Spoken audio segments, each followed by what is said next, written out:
All right, we probably want to give them a couple of minutes because everybody fell off. So let me send a few messages online real quick. Okay. That was my fault. I clicked the wrong button to leave the group. Hey, Salak, to everybody out there in the stratosphere, in the universe, we do apologize for the abrupt um, cancellation of the live stream. Now there's dealing with their technology. Technology is John, perfect, but we do the best that we can um, and use it for the positive. So we left off talking about Moses, hey Chief but Priest, let's give it a couple of minutes because there's only one. They're slowly funneling back in. I see we got oh, three viewers. Like if you look up at the top right left hand corner, you'll see the amount of viewers. So let's give them a couple of minutes. I see Matthias here. I just dropped it in all the AOC groups, and let's give them a couple of music. And what I'll do is bring the speaker right here for me. okay, kind, no problem. So again, just give them a couple of minutes. Okay, it looks like we back up to six. So all right, go ahead. Go ahead and kick it off. Well, all praises unto the Most High. I know everybody is straddling back in, and all praises to the Most High, His anointed Son Yahweh Shah. Uh, Shout out to the 12 tribes of Israel. Honor goes to the elders that paved the way on the streets. Also to the brothers, the future elders that's paving the way, on the internet, man. Because I see a lot of young brothers coming up in the spirit, man, and making their rounds and making power moves to help build this kingdom. So uh, let's make sure we say that, give that credit to you, brothers, man, for staying strong. I'm not even gonna say hanging in there, but for brothers building a firm foundation. Okay. Because I know brothers get attacked, especially when you out there teaching this word and trying to build with the people and get yourself, spiritually right. It can be a struggle, but it's a beautiful struggle. It's a beautiful struggle. Even when you're going through problems, it's a beautiful struggle. You're forced to look yourself in the mirror and see what you have to do in order to correct those mistakes. And you can't do that without family, spiritual family, at least. All right, brothers and sisters that's going to help you keep you on point in this walk. All right. So okay, we back online. I'm gonna go right back into it again. We apologize for the technical difficulties. Just to give uh, a brief analysis, what we just spoke about, we have to go back into our past to go have a strong foundation for today and have an idea what we're going to in the future. And Job 8 and 8 says that. We also read about that also in the book of Deuteronomy, fourth chapter in the 32nd verse. I believe I could be mistaken. You say which one you want? Oh no, you ain't got to get that. Don't worry about it. I'm just making Okay, okay. just randomly talking. And again, we're gonna go into some of the characteristics of Moses and some things that we should know about Masha that we can apply to ourselves. And the setting, the setting for this particular historical event dealing with Marshall takes place in Egypt. We should know that Egypt is a Greek word that means bondage. And it's actually the Egyptians didn't call themselves Egyptians. They called themselves Chemetians. It was known as the land of Kemet. All right. It was known as the land of Kemet. So the hieroglyphics that we call the hieroglyphics is actually known. It was known to them as the Metuneta. All right. I don't speak. Egyptian. I don't speak Metu. I'm not from Kemet. My ancestors may have sojourned in that land. Our ancestors sojourned in that land, but we're not from Egypt because we have a lot of our people that really want to big Egypt up. They you know what I'm saying. They look to Egypt as if Egypt is this um was this great world power, which it was, but that's not the Mecca of where we come from. That's not our land. All right. When we was in that land, we sojourned there and we made great advances to further Egyptian culture, sort of say. We came in with arithmetic, we came in with architecture, we came in with a belief system, values that we learned from our ancestors, going back to Adam, going back to Shem, going back to Abraham. And Abraham passes information on to Isaac and Jacob. But Egypt not only had influence from Israel, but they also had influence from uh, other cultures. Remember, that land was known as the Fertile Crescent, or the land of Mesopotamia. Right? It's called the Fertile Crescent for a reason, because that's where civilization, black civilization, began. All right. People want to say Africa's the birth of us all. All right. I understand that. We understand it. But when we be technical with it, we know that land was known as the land of Ham. And within the land of Ham, you had many different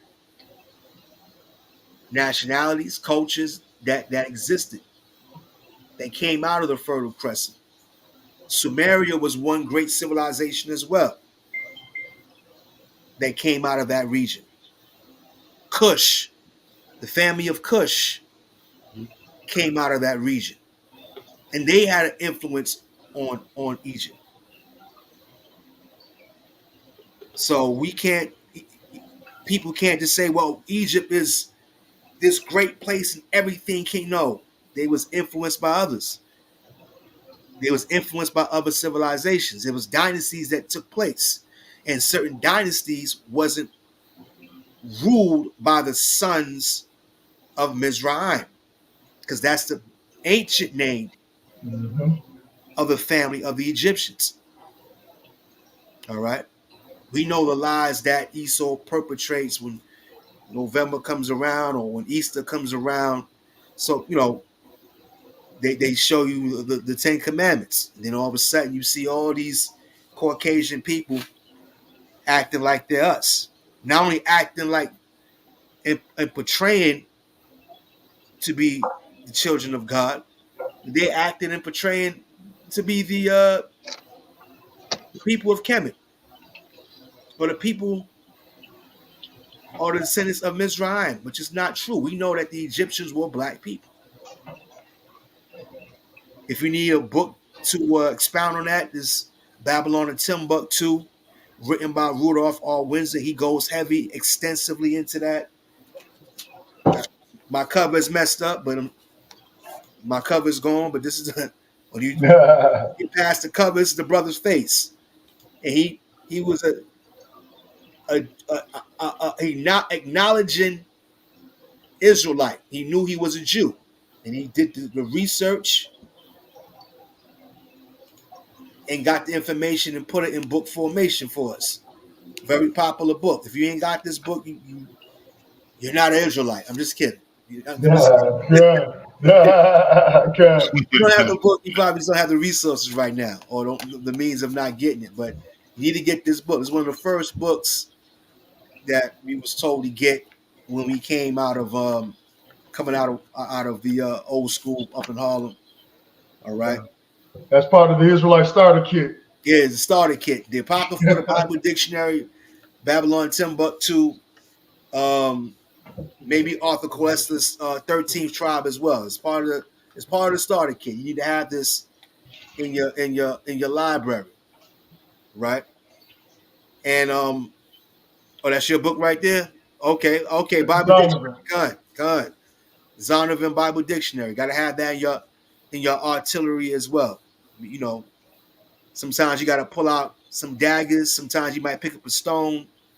Your apocrypha might be your shield. Either which way, you have the ammunition and the tools to go to war for the Most High. And I'm not talking about physical war, but spiritual war. All right. Khan, Sister Beverly, all praises. I know you got the book. All praises. All right. And another book I want to expound on to give us a synopsis based on the land that is the setting for Moses and our people prior to us entering the land of Canaan or the land of Israel. Brother, can you pull up that book? Moses, Temos, and the Exodus. No, the one says ancient Kemet on trial.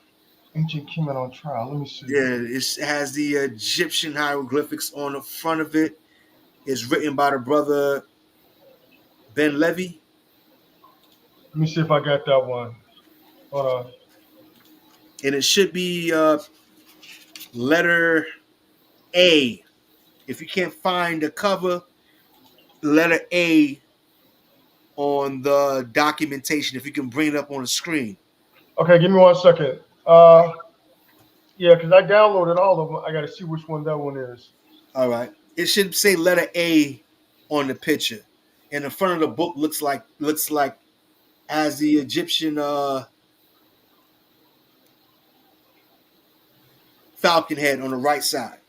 Guy with the falcon on the right side.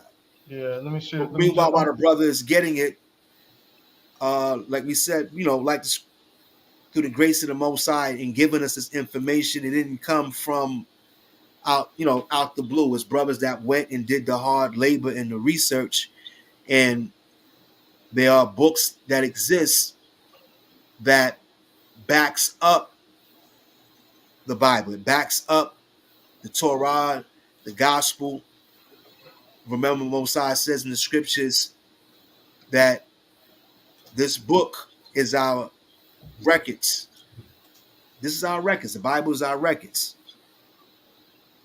And some of the things that's written in the scriptures that we might not have a great explanation on, there's other books that scholars have went out and took the time to do the research. So we have it at our disposal. So a lot of the information we have, trust me, we have a lot of information to carry us throughout this journey. Abraham, not so much. All he had was faith. That's why he's known as the father of faith. And he had, there's only one God. That's what he ran with, and that's what he took. And whatever teachings that he received from his parents. All right. But his book.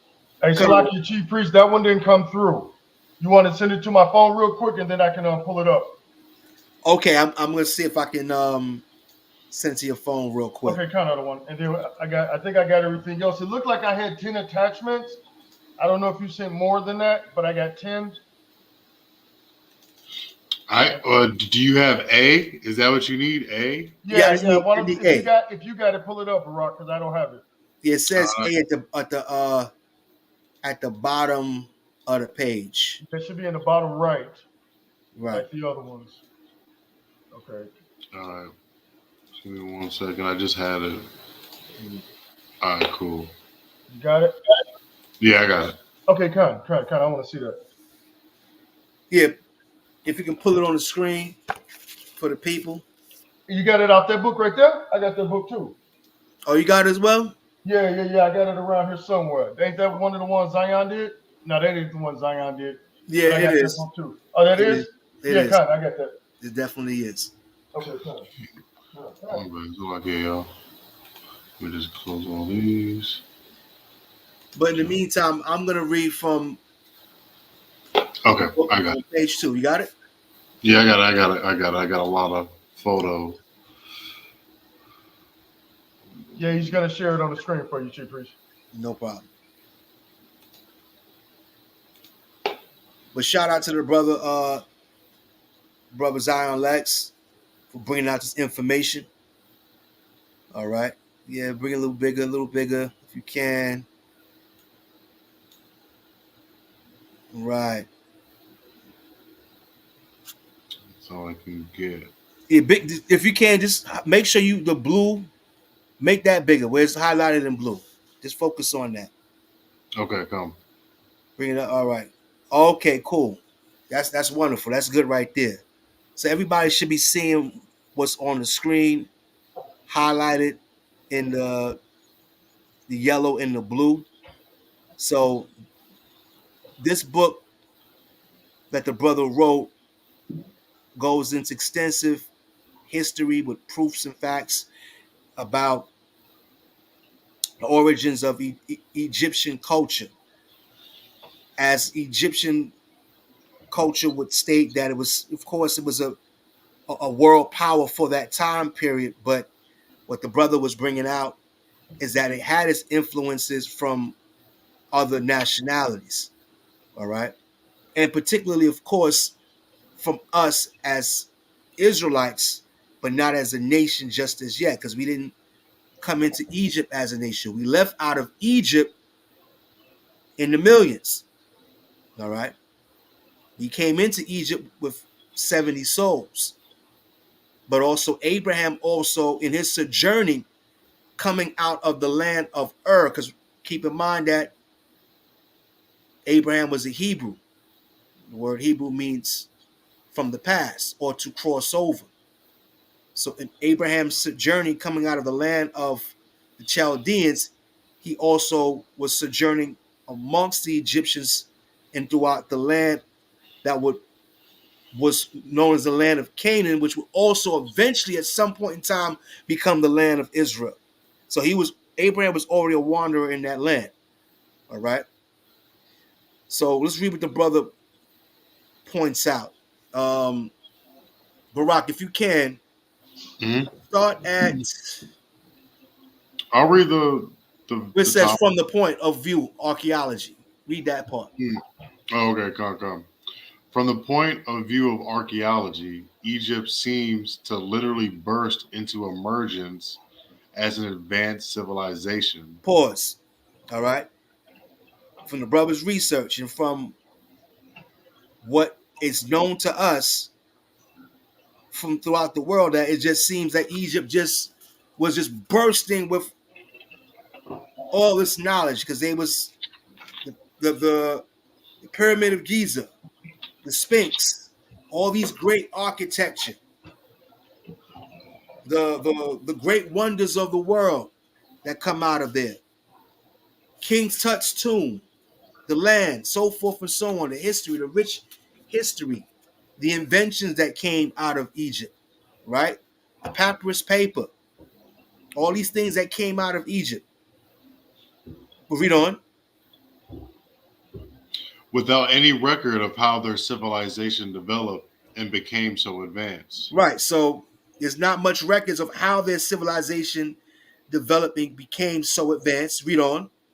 This poses a very serious question and even a red flag for both Egyptologists as well as archaeologists. Right. So as far as Egyptologist is concerned, the ologist part, we got to be careful because anytime you see ologist, that means that he sort of tampered with it, right? Certain things he's going to keep to himself, or some things he'll put out to the public. Some of the stuff he's going to keep in the Vatican or away from a certain classification of people. Some books you got to go to the Library of Congress to get. Some books are going to be super duper expensive. So if you want the information, you're going to have to, call for some shaquarium, some money to get it. right? Because knowledge is power. Read on. Every civilization which emerged in history has a record of their pre-advanced culture, meaning Egypt burst into the historic scene as a highly culturally advanced people. Right. It said that the historic scene of Egypt was that they was striving with culture and they was super advanced, right? But go down to the part where I have highlighted was every culture after that. Every culture and civilization showed signs of cultural development, from the primitive to the advanced. From the primitive to the advanced. So in its beginning stages, Egypt wasn't this bursting out the seams of information. It wasn't until certain civilizations and certain nationalities that came into the land. Sumer had a very big effect. The Sumerians had a very big effect on the Egyptians, on Kemetic thinking, philosophy, theology. All right. Isn't some of those Kemetic gods from the Sumerian gods as well? That we Khan. read about in history, yeah. So they pretty much plagiarize a lot of the information. Right. I've seen Zion. I've seen a few brothers debating this that that a lot of the culture that Egypt got glory for really came out of the Nile Valley River system in that whole area, going back to down to the Nubians, further down, and all of that. So yeah, kind of all praises. Khan. And you're dealing with certain known as the Falcon tribe, right? You had also the Falcon tribe. Hold on a second. You had the Falcon tribes that was actually the people that came into Egypt in the beginnings with this advanced technology and cultivation, that they were the ones that began the first dynasties in Egypt. All right. The first dynasty, starting the first dynasties in Egypt. Later on down the line, you also had Shemitic people, what they call children of Shem, was also inhabiting that land. And in that land, they started what was known as the Hyksos dynasty, right? We come out of the bloodline of Shem as well. We're Shemitic. And the same blessings that the Mosai put on Abraham and his descendants, anyone that blessed us, guess what? They got blessed too. Those that cursed us, they got cursed. So Egypt was, they were accepting to us per se, only for a certain dispensation of time. After that, things changed. All right. If you can,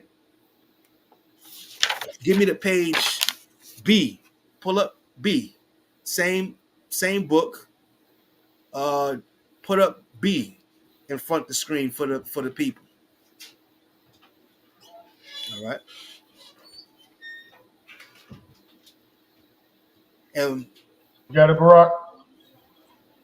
We get it? Yeah. Since you already got it, all that stuff going, I'm not gonna. pardon everybody in TV land, in the background, people walking by and stuff like that. So I ain't the only one. That's your Batazar. That's your beautiful daughter in the background.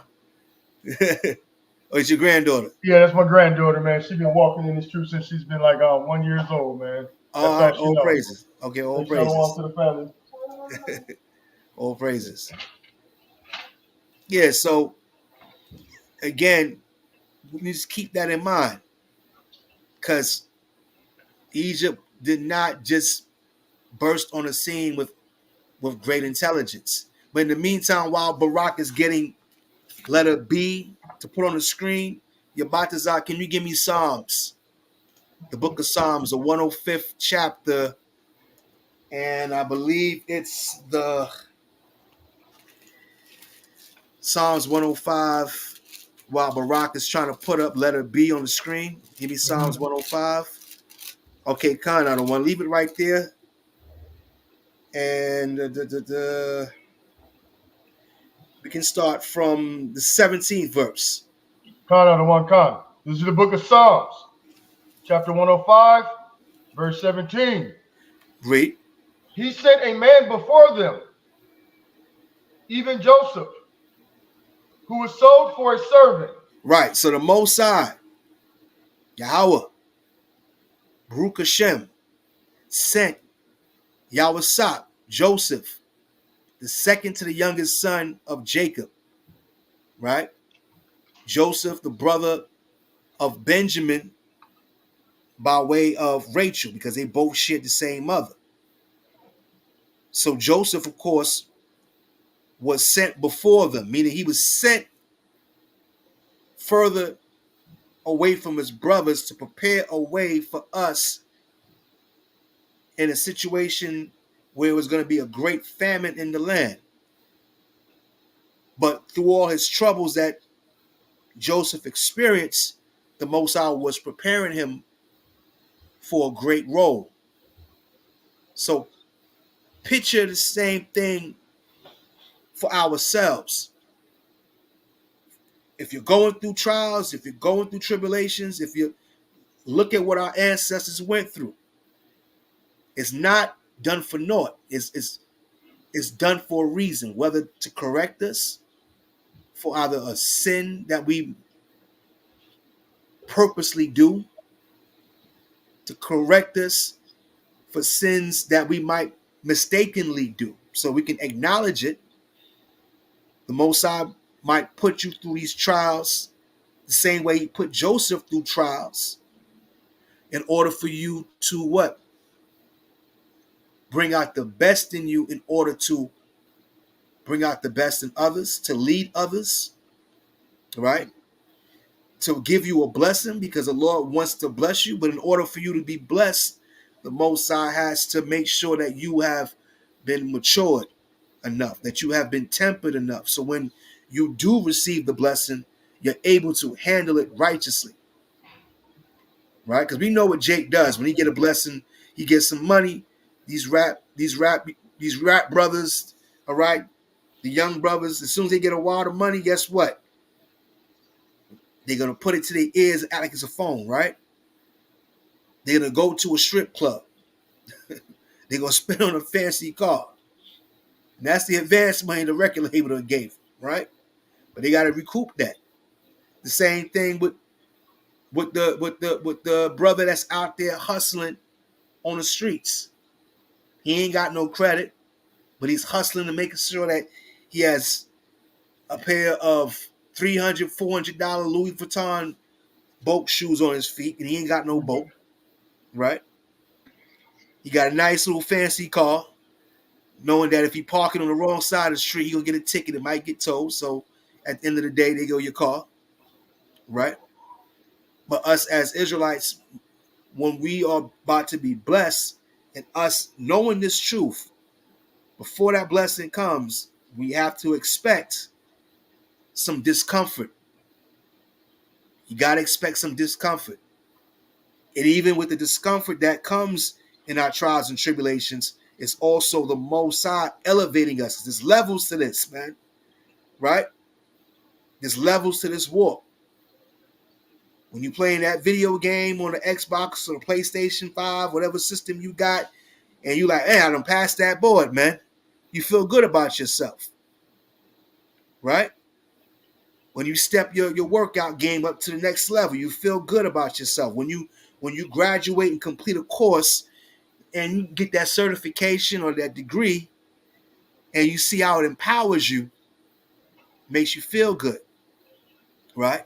So the Lord also does and gives us these trials and tribulations in order for us to level up in life, to receive a blessing, all right, to lead others, okay? Most High also allows these things to happen for us, happen to us, so we can have a greater relationship with Him, right? Brothers that's married, you know your wives, so forth and so on. Y'all communicate, so forth and so on. Same thing with sisters. Sisters that marry, you know your husbands. But the Most High wants us to know Him in a similar fashion. Because at the end of the day, guess what? The two greatest commandments. Thou shalt love the Most High with all thy heart, mind, body, and soul, and love thy brother as thyself. And having that relationship with the Lord, it doesn't necessarily come when you at your best, when you at your happiest point. It says in the book of Proverbs, man, it's better to be in the land of mourning than in the land of mirth. To paraphrase. No one wants to be mourning. No one wants to go through afflictions. But guess what? It's a part of the struggle. It's a part of this beautiful struggle. The Lord said, in their affliction, they shall seek me early. All right. So we're about to finish this up in the book of Psalms, because what we just read in that verse was that Joseph became a servant, a slave, right? Read that verse again, Yabatazah. Khan out of one Khan. This is the book of Psalms, chapter 105, verse 17. Excuse me. He sent a man before them, even Joseph, who was sold for a servant, Read on. whose feet they hurt with fetters. He was laid in iron. Right. Read on. Until the time that his word came, the word of Yahweh tried him. Right. So the Most High tried him. He tried him in the furnace of affliction. He tried him in prison. He tried him as a servant. Not once, but twice he wound up going in prison. Right? Khan. He was sold into captivity. Then he was allowed, came up into Pharaoh's house, then accused of a crime that he didn't commit. He followed the scriptures. He didn't engage in fornication. He fled from fornication. And he was accused of something that he did not do. And that's the story of a lot of brothers. Not all. Khan. Now, let me take that back. Of some brothers that's in the penal system, accused of crimes they didn't commit. All right. Khan. So we can see Joseph in a lot of our brothers. And that's a good formal way to introduce someone that might be experiencing that, by expounding on the lives of the prophets, the servants of the Most High. Because we can see that going on today. Right? Somebody brought up something. You brought something up on the screen? No, that's just the ticker. Okay. That's Friday night class ticker, and then support the channels. Do that periodically throughout the stream. All praises, all praises. All right. Read on another one. Khan. Verse 20. The king sent and loosed him, even the ruler of the people, and let him go free. Right. Read on. And he made him lord of his house and ruler of all his substance. Right. After the Most High tried Joseph, prepped him, prepared him, he was anointing him for a particular purpose. Mm-hmm. And that purpose was to be, may consider, viceroy under Pharaoh. He was second under Pharaoh in ruling the land. Mm-hmm. He had the power to bind people, throw them in prison. He had that power to execute judgment. And we got to look at our lives in that same fashion. The Most High is tempering us, prepping us, cultivating us, creating us in the image of his son, his anointed son. All right? In the image of his anointed son. That's why Christ told the disciples, man, look, you guys are going to be ruling with me in the kingdom of heaven. You're going to be ruling with me. They were with him during his trials. They was with him. They gave up and they forsaked everything, man. They forsake family. They forsake friends. Money. prestige, careers. Right. All right. Yeah, that episode, man, the Most High definitely raised him up, raised Joseph up, because if we read in the next verse in 22, it says, to bind his princes at his pleasures and to teach his senators wisdom. So Wow. that lets you know that the Most High wasn't playing around. And when they send back talking about that Egypt was all this great place and they had all this knowledge, it says that Joseph taught the senators wisdom. You know what I'm saying? So what wisdom was he teaching them? The wisdom of the Most High. Con. Huh. All praises, man. We have to be joyful in that. Because this is our records. This is our book. This is our book, brothers and sisters.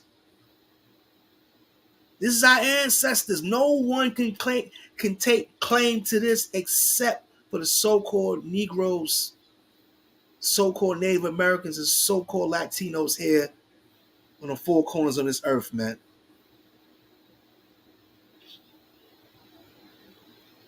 This is our records in our book. Read on. What you got from there?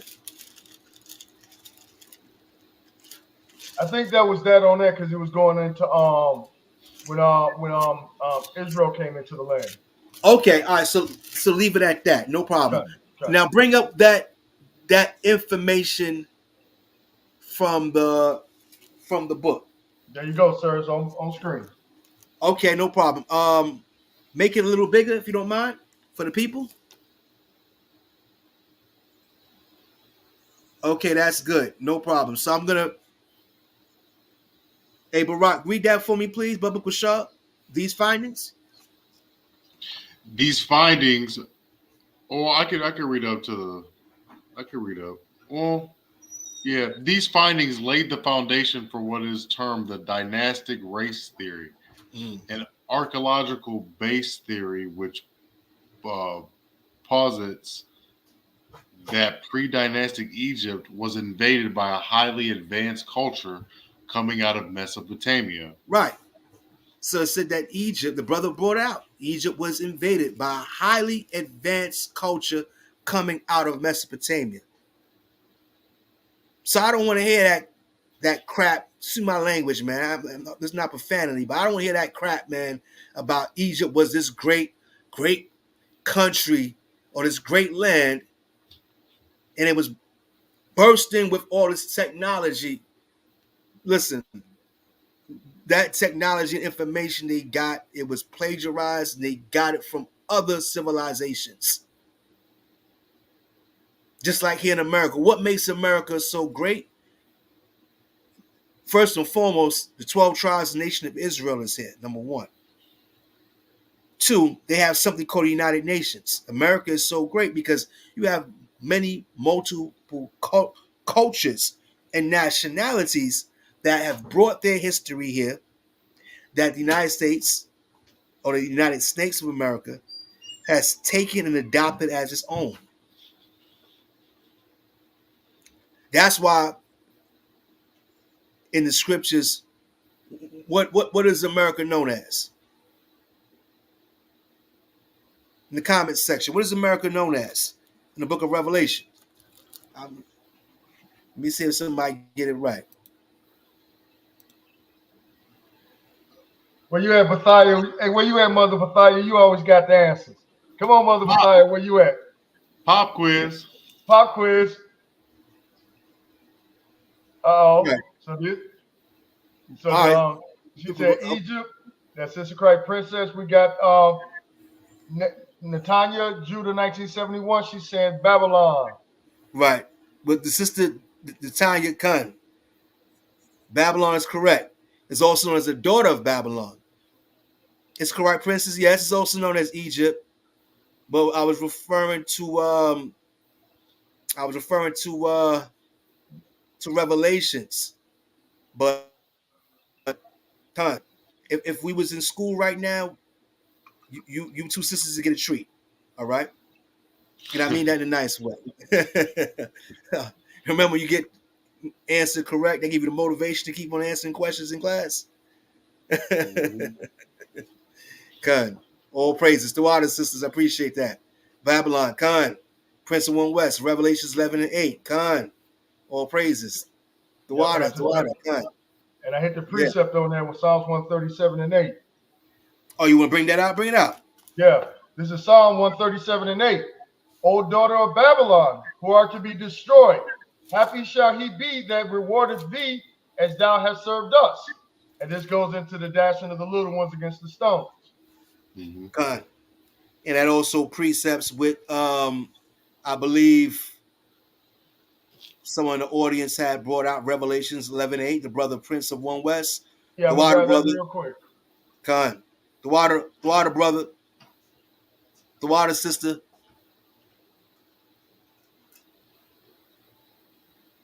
This is on the book of Revelations, chapter 11, verse 8, and it reads, hold on, wait a minute, I'm in the wrong one. Did I jump in the right chapter? No, I'm in one, Salakia. This is Revelations 11 and, let's see, 8. Yeah, he brought it, Revelations 11 and 8, and their dead bodies shall lie in the street of the great city, which is spiritually called Sodom and Egypt, where also our Lord was crucified. I don't think that's the one we was looking for, but that's still a great precept. It's a great precept. It's a lot, sisters. I know I mentioned just now about Egypt. Khan. Egypt is definitely another spiritual name for United States of America as well. But the scripture that we was probably looking for is in the precept. Both those scriptures in Revelations, the 18th chapter, and that's the actually is the first verse, Revelations 18. 1 through 4. 18. I'm pulling it up now. But start from the second verse, 18 and 2. Don't read the first verse. Hey, Read Barack, 18 hey, Barack, stop your screen share for a second. All right, cool. Let me pull it up. We like to go. Okay, this is the book of Revelations, chapter 18, verse 2. And he cried mightily with a strong voice, saying, Babylon the great is fallen, and is become the habitation of devils, and the hold of every foul spirit, and the cage of every unclean and hateful bird. Right. So as John the Revelator at this time was banished to the island of Patmos, he had the opportunity to see Yahushua that appeared to him. All right. In angelic form, body and all. And at the same time, he was shown events, of course, that would take place in the last days, the great destruction, and the angels that was opening up these seals. All right. These seals. Open up the seals and scrolls. And different events was taking place on the earth. So John the Revelator had the opportunity to see World War I, World War II, World War III. Okay? And he's speaking about Babylon is falling because he saw the vision of America falling, the government, the nuclear destruction, the civil war that's going to take place in this land. One thing that America can brag about, but they has not had an invasion from another country. I'm not talking about a terrorist attack. They haven't had an invasion from another country on American soil. That hasn't happened. I ain't talking about no civil war, between the North and the South. Oh, what about when the British was coming? I think that's the only time. But they was in bed together, so it was like sister versus sister. Yeah, that was them trying to liberate themselves from Great Britain. They wanted to carry on a freedom from Great Britain to actually that was actually a maneuver that was orchestrated by and funded by other what they say secret societies, so forth and so on. All right, it was definitely orchestrated. And slavery, we know, of course, played a major role in that. Mm-hmm. So, but has become the habitation of devils in the hold of every foul spirit and a cage of every unclean and hateful bird. And that foul spirit, and the reason why we have every hateful bird of other nations, because of democracy. Democracy is what has spoiled this country and sent it in the pits of hell. Because actuality, they use democracy, but we know that America is really based on capitalism. All right. Whoever has the money, whoever has the gold, rules. Whoever can control the masses and be able to use and utilize the people in a manner of servitude, guess what? They're the ones that control how this government is being orchestrated and being run. So we're being led under a false democracy. But also democracy allows you to have freedom of religion. It allows you to be a homosexual, a child pedophile. That's what democracy has done. All right. And that's the reason why we have the confusion that's going on in this world. Read the next verse after that. Cut out of one cut. Let me pull it back up. Also, I put a question up there by one of the sisters, the sister Netanya. Okay. And verse 3, it says, for all the nations have drunk of the wine of the wrath of her fornication, and the kings of the earth have committed fornication with her. And the merchants of the earth are waxed rich through the abundance of her delicacies. Right. Every nation, I'm gonna answer sister's question. Give me a second. Every nation has came over here to America and benefited, except for the nation of Israel. We're the ones that's still being oppressed. The Arabs can come into our communities. The Chinese can come into our communities.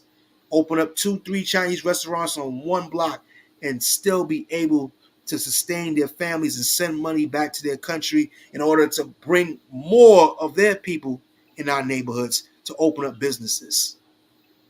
So when the nations have drunken of, they have all drank of her wine. It's talking about the philosophy of America. Remember, Chinese used to wear their ancient Chinese garments. Remember the karate flicks back in the days? Mm-hmm. They done gave that up for what? A suit and tie. In order for you to do business here in America, you better look the part. All right? The other nations have drunken. And it all goes back to democracy. The American dream. The American dream is only good, is only benefited the other nations. And the American dream, of course, we know is a lie. Because in order for you to attain the American dream, you have to be asleep. Spiritually asleep. All right? The minute you wake up, American dream is gone. No such thing. All right? Yeah, one of the sisters posted, democracy means demonic government. Demos stems from the Latin demos, which means demon. And what did she say? What is it? Accuracy or cracy is Greek for government. Okay. Got it. Yeah, makes sense. Yeah. You look at a lot of these statues and you see gargoyles all throughout New York City. All right. Mm-hmm. Got it. Because we know that, hey, at the end of the day, man, you know, it's a vibration that is being run and controlled and manipulated by Satan. Mm-hmm. That's why the Most High said the earth is given into the hands of the wicked. You know, things that's taking place behind the scenes. And sister, as of right now, we're working in the process of getting a sanctuary, a place of shelter for us to teach and edify the people. So we're working on it, but we do have high holy days where we do come together. So if you want information about the next time we'll be renting out a venue, and you would like to come and fellowship with us, we can definitely do that for you and send you some more information. Of course, we out on a weekly basis at 44th and Broadway, Times Square. If you ever in the Midtown region of Manhattan, and you want to come by and show your support, we're definitely out there every weekend for the most part. And in the meantime, we have this particular platform that we're using on the web in order to bring some sort of comfort. Yes, I know it gets a little lonely, and we're gonna bring out some scriptures on that too. You ain't the only person that was lonely. Moses was lonely too. God. Right, we're gonna bring that out. I'm sure Joseph was lonely. You know what I'm saying? But sometimes we go through our isolation period in this walk, and we know that Yahweh Shai took time to go and pray separate from the disciples. So don't be discouraged if the Most High is isolating you from you know from people in general at this particular point in time. I'll be honest with you. Sometimes isolation could be good for some people because it gives us the opportunity to reset, reprogram, not for a long period of time, not too long. All right, that's when Satan's going to come at you. All right, but sometimes we go through these little isolation periods in our lives, especially if we're in a new state, new city or whatever, or just going through some experiences. Okay. Let's drop that in Revelations. I don't want to go too deep into that too much right now. Okay. And bring back what you had on the screen.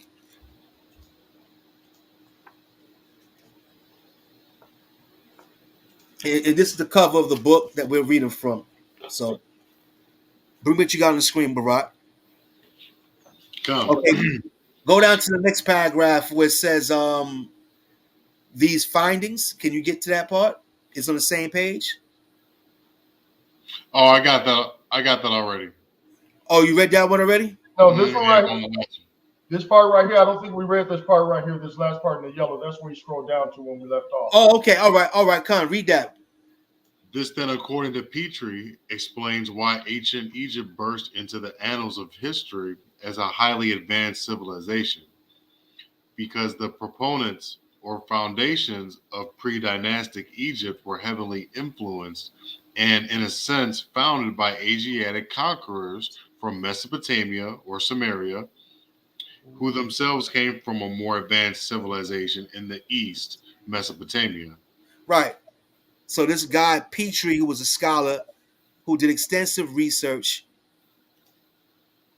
through his observation, through his studies, realized that it was a more advanced nation that came out of Mesopotamia that invaded Egypt and brought this new way of thinking, technology, archaeology, advancements in agriculture, especially over there by the Nile Valley, which is flourishing with all types of riches and minerals.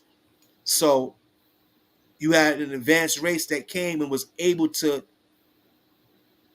utilize everything that was in that land and to bring it to an advanced state that it was. And it began to grow in due time.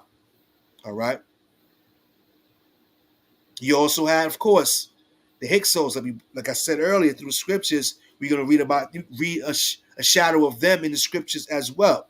When you hear about the Egyptians, they hated shepherds. There's a reason why they hated shepherds. Because why? The Hyksos were known as the shepherd kings. Okay? They were known as the shepherd kings. And when Joseph was in the land,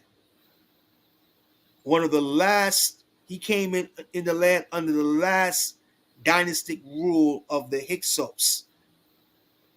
And after that, of course, Joseph had children, and his children had positions of rulership in the land of Egypt. And that begs the question, and to beg to differ, when we ask these questions, remember the Lord said he was going to sojourn in the land for 430 years in a strange land. That land, of course, referring to Egypt. Were we in slavery that whole 400 years? 430 years? I'll leave that for another class. All right. So is that it on that? God, I got a slide C. Now. Okay, you got that? Read that. Okay, come. This history repeats itself in Egypt's Middle Kingdom, where Asiatic conquerors, known today as the Hyksos, conquered Egypt in the Middle Kingdom era, and once again, with the influx of Asiatics in Egypt comes a change and renaissance in the cultural and intellectual landscape of Egypt. Right. You had different dynastic rules, because you got to keep in mind too, if you know about the land masses of Egypt or Kemet, it was a conjunction of upper kingdom and lower kingdom. And these upper and lower kingdoms weren't always unified. They weren't always unified. You had different pharaohs that was able to, unify Egypt as a whole, but it wasn't always unified. All right. So let's keep that in mind. So let's go to the synopsis. What is the name of the book? Name of the book is called Ancient Kemet on Trial by Avidel Ben Levi. All right. Avidel Ben Levi. Ancient Kemet on Trial. You can get that book from Amazon or any prominent bookstore in your area, hopefully. So let's go to Exodus, the first chapter. Let's go into the basis of this class and know more about Moses. So that's the background story of what Egypt is and what it became under Joseph's rule. Now going into Moses as the patriarch of Israel, one of the patriarchs of Israel in the land of Egypt, to bring us out of the land of Egypt, to bring us into the promised land that was spoken of by Abraham, Isaac, and Jacob. And we're going to get Exodus, the first chapter.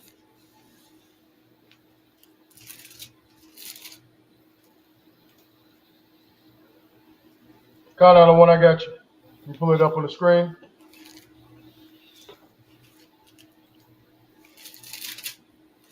In the meantime, while we get Exodus, the first chapter, Barak, can you start bringing up documents that I sent you? Letter F. F. Oh. In the meantime, don't put it on the screen yet, but letter F. All right. Whenever you're ready, give me Exodus, the first chapter. Count out the one where you want it. Where you want me to start? Start from the first verse. First verse, count. This is the book of Exodus, chapter 1, verse 1. Now these are the names of the children of Israel which came into Egypt. Every man and his household came with Jacob. Verse 2, Reuben, Simeon, Levi, and Judah, Issachar, Zebulun, Benjamin, Dan, and Naphtali, Gad, and Asher. Read on. And all the souls that came up out of the loins of Jacob were 70 souls, for Joseph was in Egypt already. Right. So 70 souls, 70 individuals came into Egypt. They came out of the loins of Jacob, right? Including their wives that went down there. Joseph was already established in the land, all right? And Levi plays a prominent role in the stories, in the scriptures, leading up to Moses' birth. We see that the tribe of Levi also, when we read the document I'm going to bring out, Levi was one of the last sons of Jacob, the last son of Jacob to have passed away. All right. Read the 6th verse. Count out of one count. Verse 6, and Joseph died, and all his brethren, and all that generation. Right. So all his brethren had passed away. Remember, Levi was the last son to have passed away. So he had a strong influence, especially on his own tribe. Okay? If that makes sense. Read on. Verse 7, and the children of Yashala were fruitful, and increased abundantly, and multiplied, and waxed exceedingly mighty, and the land was filled with them. Right. So we was multiplying like crazy. We was exceedingly multiplying in that land. Does that sound like captivity to you? God. Not yet. Yeah. You're Sound not like yet. baby kids. No, they multiplying. You know what I'm like saying? baby kids. We don't die. We multiply. Right. So, at this time period, we began to wax mighty. And the Egyptians saw that. There was a difference between us and them. Okay? The Most High was dealing with us.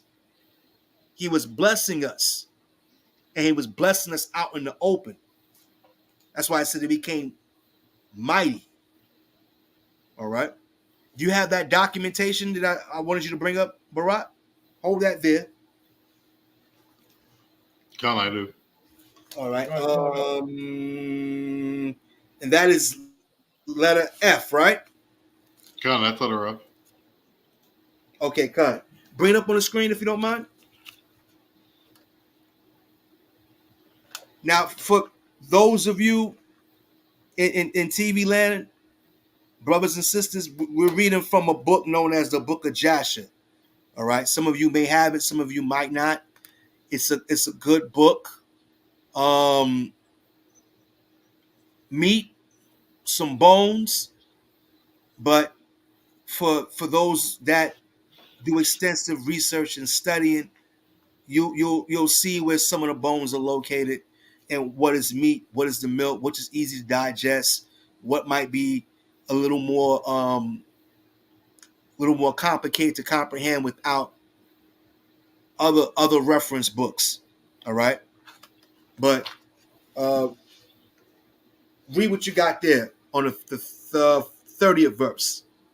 Come. And Zepho and Hadad put their forces in battle array, and all the Egyptians went alone against them, about 300,000 men, and not one man of Israel was with them. So these Egyptian generals, right? They going out to war, going out to a battle. Okay, read on. 31. And all the Egyptians fought with these kings opposite Pathros and Tachpanches, and the battle was severe against the Egyptians. Right. So they fought with all these different kings. All right. The king of Chetam, one of the kings of Ishmael, and they was fighting this battle. Read on. And the kings were stronger than the Egyptians in that battle. And about 180 men of Egypt fell on that day, and about 30 men of the forces of the kings, and all the men of Egypt fled before the kings. So the children of Esau and Ishmael pursued the Egyptians, continuing to smite them onto the place where was the camp of the children of Israel. Right. So they're fighting against the children of Edom and the children of Ishmael. And they're losing this battle. The Egyptians are losing this battle in the process. All right. They getting cut down. You want to say something, Barack? Oh, no, come All right, go ahead, read on. And all the Egyptians cried unto the children of Israel, saying, Hasten to us and assist us, and save us from the hand of Esau, Ishmael, and the children of Chittim. So why they ran to the children of Israel? What was so special about us? They was actually trying to give us hell at this time, but they ran to us. All right. There's a reason why they ran to us. We just read it in the book of Exodus, the first chapter. We became mighty in the land. They saw that the Most High was with us. They knew the Most High was with us. In the land of Goshen, that's where we was located. They had a structure for us in the land of Goshen, and the palace was right next to what we might consider the ghetto. And that's where we were staying at. So was everybody in Egypt of the Israelites, we for the most part, we was all catching hell. But look at our captivities. There's always been certain benefactors, certain people that receive certain amenities that came with siding with the enemies. All right. When we read in certain, books and scriptures, it say the children of Israel, when they went in the wilderness, they wanted to go back to Egypt. They said they missed God. They missed certain foods. So Egypt couldn't have been, you get what I'm saying? It's just like here in America. That's why we had they have that pyramid in the back of the dollar. We're being oppressed here, but you still get your paycheck. You still enjoy certain aspects of life, but for the most part, we get it. We still oppressed in this society. It's the same thing that was going on back in ancient Egypt. That's why, like the brother brought out in the comment section, or the sister, pertaining to Revelations 11:8. This land's called spiritually Sodom and Egypt. It has a vibration of Sodom and Gomorrah and the captivity, the physical captivity of Egypt, the oppression that exists. All right. Keep on reading, and then after that, bring up document G.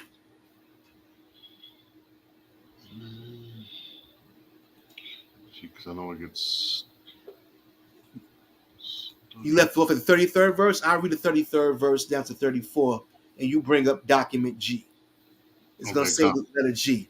It says, and all the Egyptians cried unto the children of Israel, saying, hasten to us and assist us and save us from the hand of Esau, Ishmael, and the children of Chetam.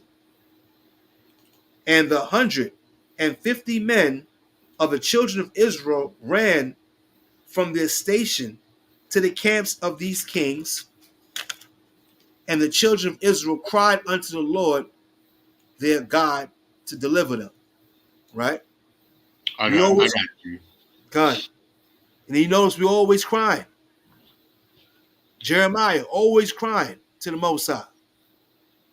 Moses, he was crying to the Most High about how hard-headed and stiff-necked and rebellious Israel was in the wilderness. Even to the point where Israel wanted to stone Moses. It's like, man, Moses, you brought us out here to die? He had to hear that every day. Someone constantly complaining. Right? Read the 35th verse. Matter of fact, you hold that there on the screen, and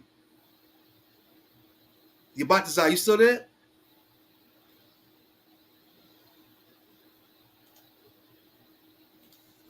I can get it. What you want? I want to go back to Exodus. I want to go back to Exodus just so we can tie some loose ends up. Because when we go further down, we're gonna read about how they tried to deal with it a certain way. Exodus, the first chapter, and read the 7th verse again. It's the book of Exodus, chapter 1, verse 7. And the children of Israel were fruitful and increased abundantly and multiplied and waxed exceeding mighty, and the land was filled with them. So the land was filled with us, right? Became exceedingly mighty. Read on. Now there arose up a new king over Egypt, which knew not Joseph. Right. It said it rose up a new king that knew not Joseph. All right. This new king, the reason why they're talking about it being new, because this was a new dynasty where the Egyptians, the children of Mizraim, got control over Egypt from the prior dynasty that was making their exit out, which was the Hyksos. Okay? These people were different in culture, mindset than the king that just came in that knew not Joseph, right? The new Pharaoh that knew not Joseph. And let's see what they were saying about Joseph, because they knew that we were becoming mighty and they feared that. That's why it's in the 6th verse, 7th verse, it's mentioned that we became to be waxed strong and mighty in the land. All right. Read that 9th verse. Read that. God, and he said unto his people, behold, the people of the children of Israel are more and mightier than we. Read on. Come on, let us deal wisely with them, lest they multiply.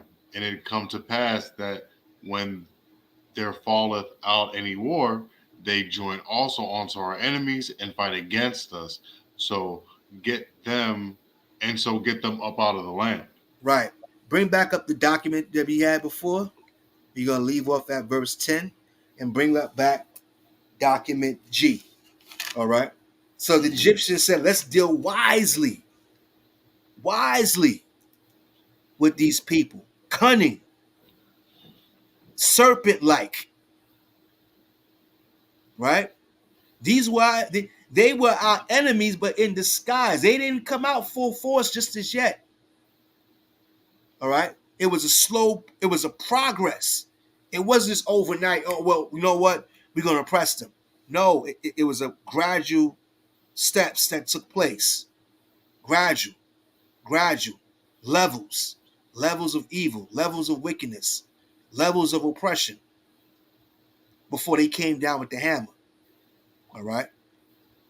Because we're mighty, right? We're moving strong. So they were trying to outthink us. Okay. Now read what you got in the document, that 35th verse. It's the 35th verse and from the book of Jasher. Right. And the Most High, and the Lord hearkened to Israel, and the Lord gave all the men of the kings into their hand. And the children of Israel fought against these kings. And the children of Israel smote about 4,000 of the king's men. Right. 4,000. They slaughtered 4,000 of the king's men. They coming into this battle already. All right. They coming into this battle and they already slaughtering people left and right. Read on.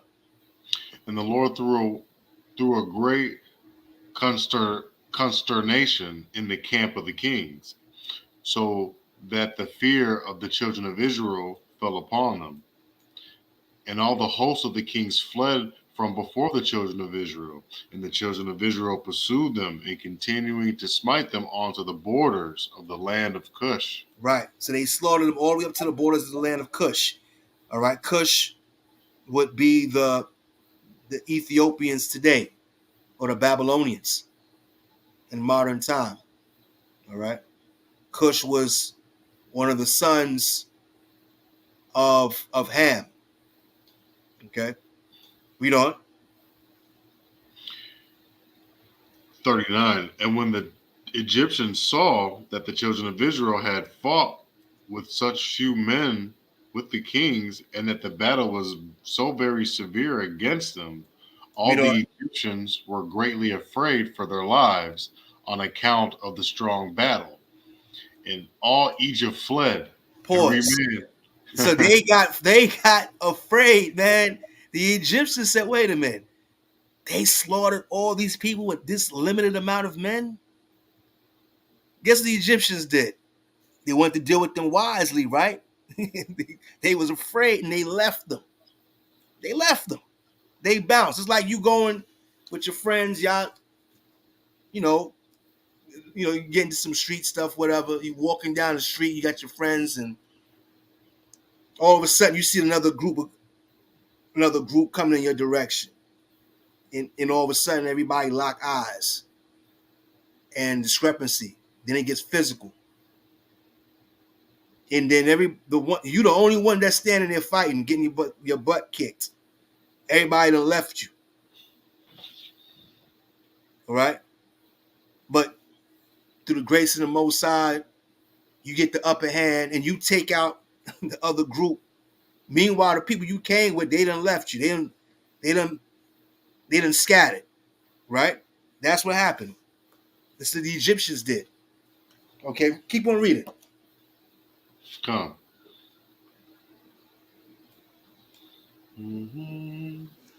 I'll just keep on reading. Okay. And all of Egypt fled, every man hiding themselves from the arrayed forces, and they hid themselves in the road, and they left the Israelites to fight.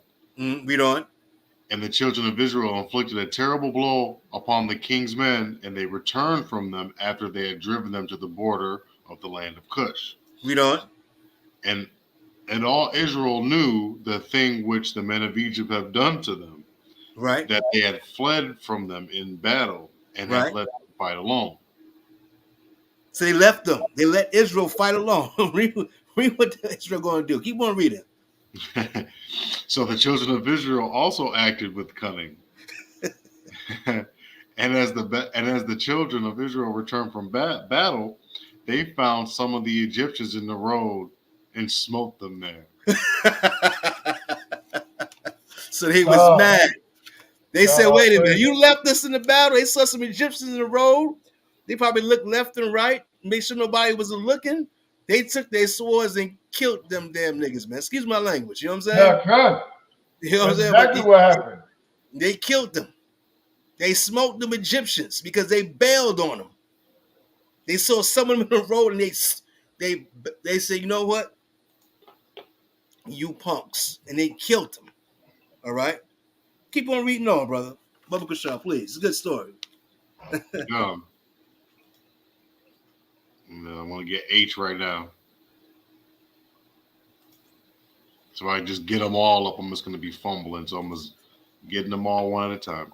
Okay, no, don't worry about it. Did you don't worry about H right now. But is this to show us at the end of the day that, No, I got H.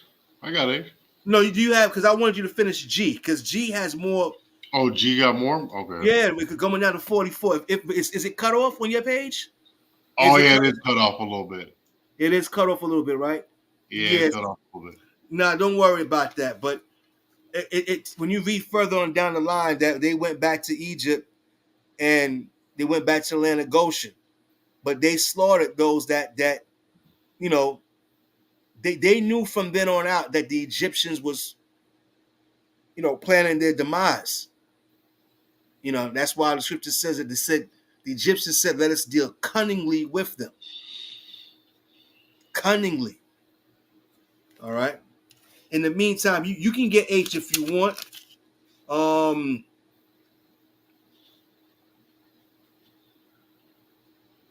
Right, get H. Get H. You can get that. You about to say you want to bring out something? Salaki, one more time. Other one. Did you want to bring something out? No. I was just getting the screen ready so I can make sure it's set up right. No problem. The best view of that. Okay, so that is now H is page 194. Now, at this particular junction, this is when the children of Israel is building the palaces for Pharaoh. All right, that we read about in the next few verses. All right, where he kept his treasure, his monuments, or museum, or his victory rooms. Right. Read what you got in the 20th verse. And when Egypt and all the children of Israel heard all the servants of Pharaoh had spoken, there came from the Egyptians and the children of Israel to build with the servants of Pharaoh, Pithom and Ramesses, but none of the children of Levi came with their brethren to build. Right. So remember I told you Levi was the last of Jacob's sons to be alive. So he had an influence on the people, especially the tribe of Levi. Right. So they was supposed to work, the people was working to get paid to build these palaces for Pharaoh at the time. Right. Drop to the 25th verse. And at the end of a year and 4 months, all the Egyptians had withdrawn from the children of Israel, so that the children of Israel were left alone, engaged in the work. Right. So it was not only the Israelites that was building, but the Egyptians were building as well. Right. But at some point in time, through progression, these Egyptians began to just withdraw themselves. And what they was doing was like, well, look, I'm not going to work no more here. You take my pay. All right. Or give me portion of the money. I'm going to give you portion of my money. And so you can continue the job, so forth and so on. As like a laborer, right?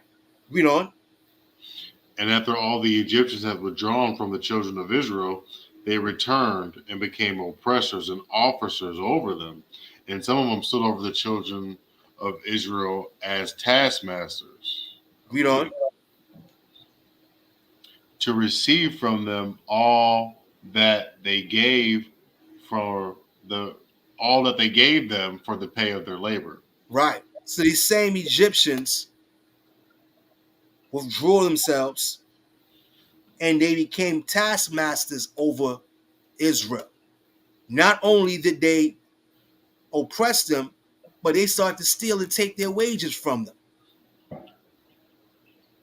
You got dirty cops and they rob drug dealers, right? You got dirty cops that do all kind of stuff in the community.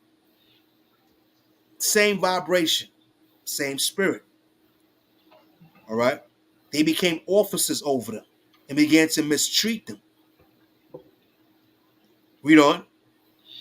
And the Egyptians did in this manner to the children of Israel day by day in order to afflict in their work. Right. Read on.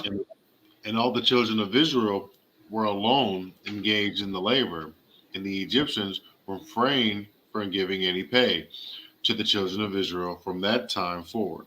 Pause. So it was a gradual progression. It was a gradual progression. You see how they started dealing cunningly with? They started to deal cunningly with us. That's why sometimes it's important to get a library of books that's going to back up what the scriptures is saying. Okay. To get an understanding of, okay, it's more to this verse. This verse can cover a 200-page novel. All right. Now go back to Exodus. Go back to Exodus. You want me to pull it up? The Exodus 1 and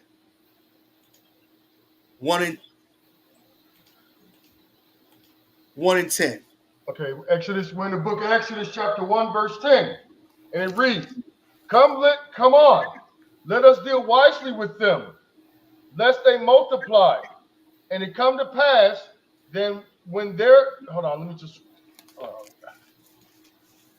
and when it comes to pass that when there falleth out any war, they join also unto our enemies and fight against us, and so get them up out of the land. Right. And we saw that for an example. When the Egyptians bailed on us, what did we do? We turned around, and slaughtered those, man. We slaughtered them Egyptians that left us. We saw some on the road and killed them off. So we understood now that, hey, the Egyptians are not, these Egyptians, the ones that did not know Joseph, they had a hatred towards us. They knew that the Most High was with us. All right. Was a question Sister asked about beer? She wanted beer something? Now she was saying, is this when they start paying us in beer? Meaning in barley. Barley. In barley. Let me get back to you on that. I don't want to say Khan and I don't want to say La'ah. I'm just not too familiar with that time frame. So I'm gonna get back to you on that, sister. All right. Yeah, because it looked like you might have to do a 2-part class on this, Chief Priest. Cause maybe a 3-part class because this is part 1. Because we still in the history at the background scene of what setting the stage for Masha, for Moses to come on the scene. All right. It's something in there that Mother Bethia gonna love when we get to it. It's on page 3. Oh, that part okay. right there. Yeah, it's beautiful. She gonna light up when she see that. On page 3. Beverly Pleasure. Yeah. All right. Page 3 of what? Which book is this? That's the one with Moses and the Exodus. Oh, is that Josephus? No, that's the PDF you sent. Moses and the Exodus. Oh, I sent you guys a PDF, like 45 pages, right? Yeah, I got it. Her name. I'll give her a secret. She might want to hang around. Her name is in there. Oh, okay. You know what? We're gonna have to do a part 2 and a part 3 because that's a lot of information. But Khan, the thing that's so enlightening that you brought it out, because remember, Ramses is not the name of. It's not the name of. It's actually the name of a pharaoh. It's actually a title. Mm-hmm.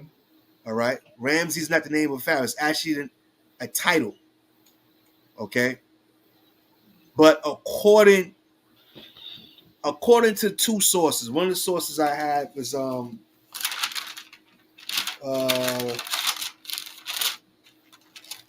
according to this website, papers.ssrn.com, and that's where that 45-page PDF comes from. That it was Tutmosis the first, second, and third. They're saying that the Tutmos was the first, was the pharaoh that knew not Joseph, right? So this is not when Moses was born. They're saying that Moses was either Moses was born during the time of Tutmosis the first or the second. Tutmos the third was the pharaoh that was the Pharaoh of the Exodus. The Okay, third. Okay. the third. But then when it's debatable. When you read Babylon Timbuktu, it does mention a different name, but he doesn't really go too much in depth because that wasn't Egypt wasn't the foundation of Babylon Timbuktu. Right. It was to just Weren't they still divided at that time? Upper and Lower Egypt. They weren't like a united kingdom, as some would say. well, Tutmos, they were the ones that united it. All right, Okay. that dynasty was able to unite it, but prior to that, there was still Hyksos here. They was the main governor in the capital, but you had opposing forces on the other side. So it wasn't Right. completely united at that time. Okay. But excuse me. Yeah, we got to do a part three, part two, and a part three to this because it's a lot of history. I can see why Amalek will just be what the Torah itself deals with so much, the law, the history. When you get into numbers, is the reason why numbers are very valuable. That's dealing with the gematria and things like that. Because even the Hebrew phonetics have a value system to it. Is we learn about the agriculture and the food in Torah writing as well. So I can see why Moses is a prominent biblical character. All right. So read on. Kind of pull it right back up.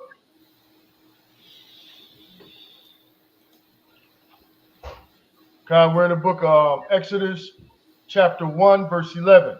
Right. Therefore they set over them taskmasters to afflict them with their burdens. And they built for Pharaoh treasure cities, Pithom and Ramses.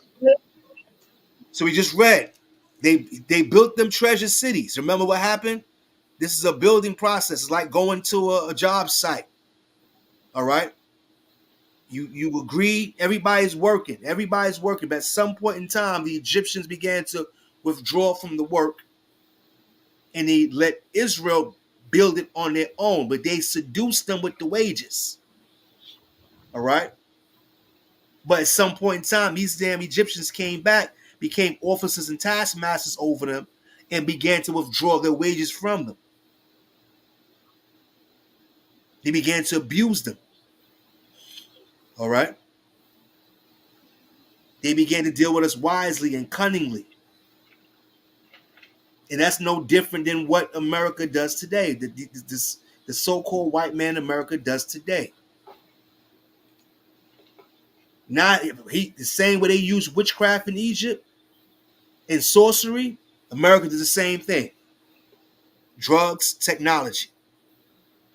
Right? Was the Egyptians into homosexuality? That's the question. You know what I'm saying? They was, hey, look at their dress code, man. You know what I'm saying? Look how they used to dress. And we know the Egyptians, they wasn't no scrawny looking Edomite looking like Rick Moranis or, you know what I'm saying? They were tall. The real Egyptians are of Sudanese descent. They look almost like Manute Bo. All right? Yeah, kind. And this was the people that Moses grew up around. He was amongst them. He even had, an Egyptian name. What does Moses' name mean? To be drawn from. Drawn from what? The water.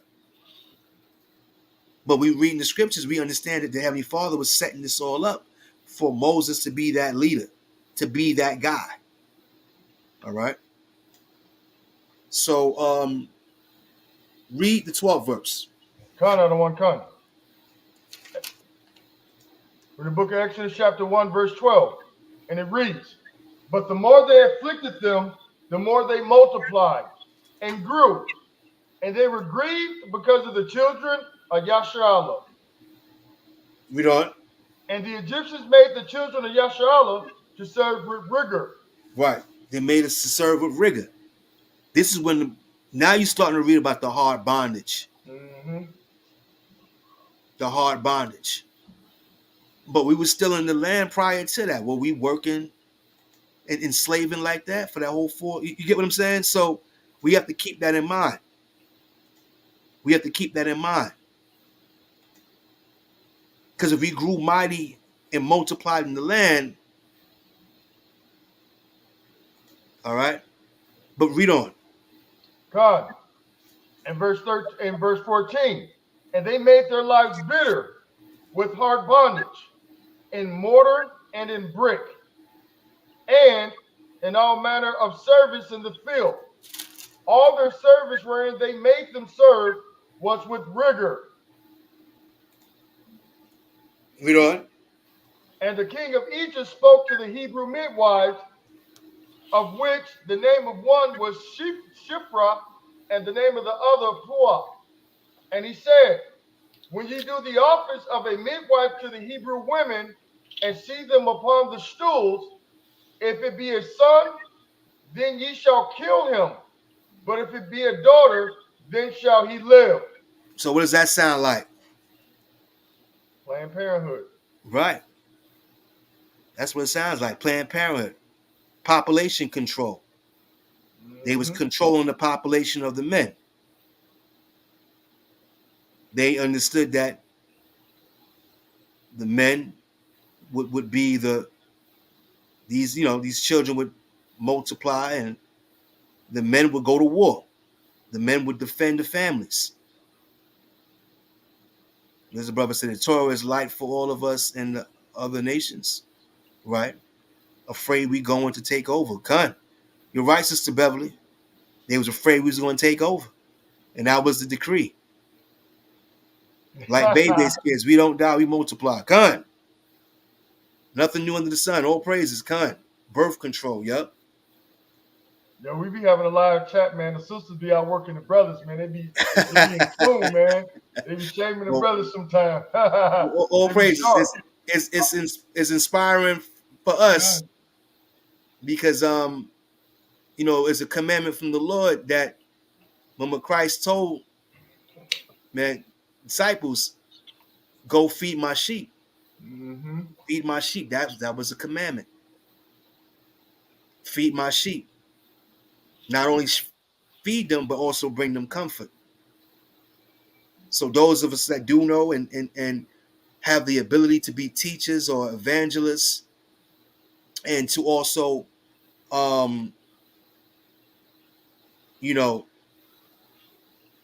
be leaders in this walk, that's our job.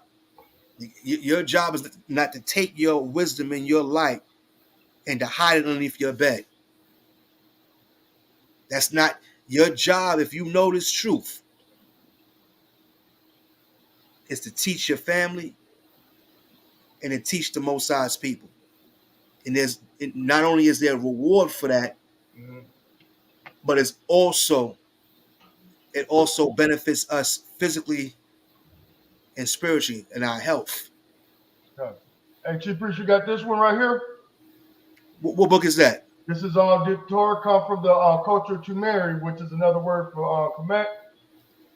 La'ah. I don't have that book, brother. You're gonna have to probably put me on to that one. Give me some more synopsis on that, so I can figure out a way to get my hands on it. I wish I'd have brought this up earlier because I was looking for some of my books, and actually, when you was talking about the Hiscos and the Asiatics and all of that, it was talking about what was that? Amenes the first constructed the walls of the prince.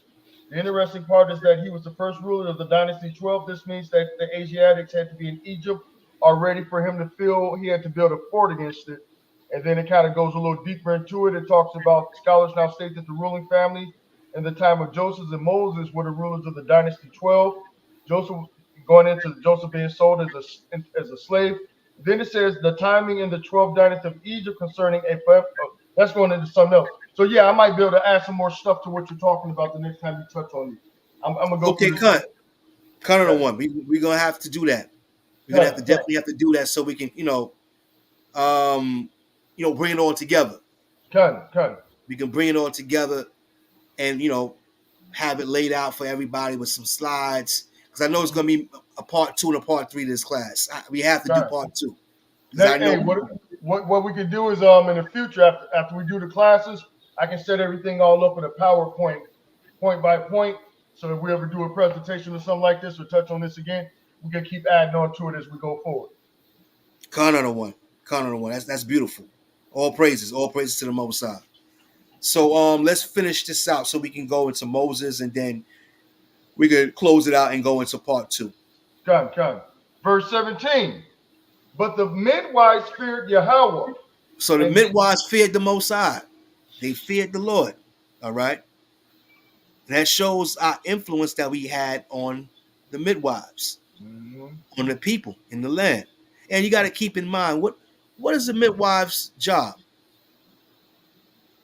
Sisters out there, what's the job of a midwife? All right.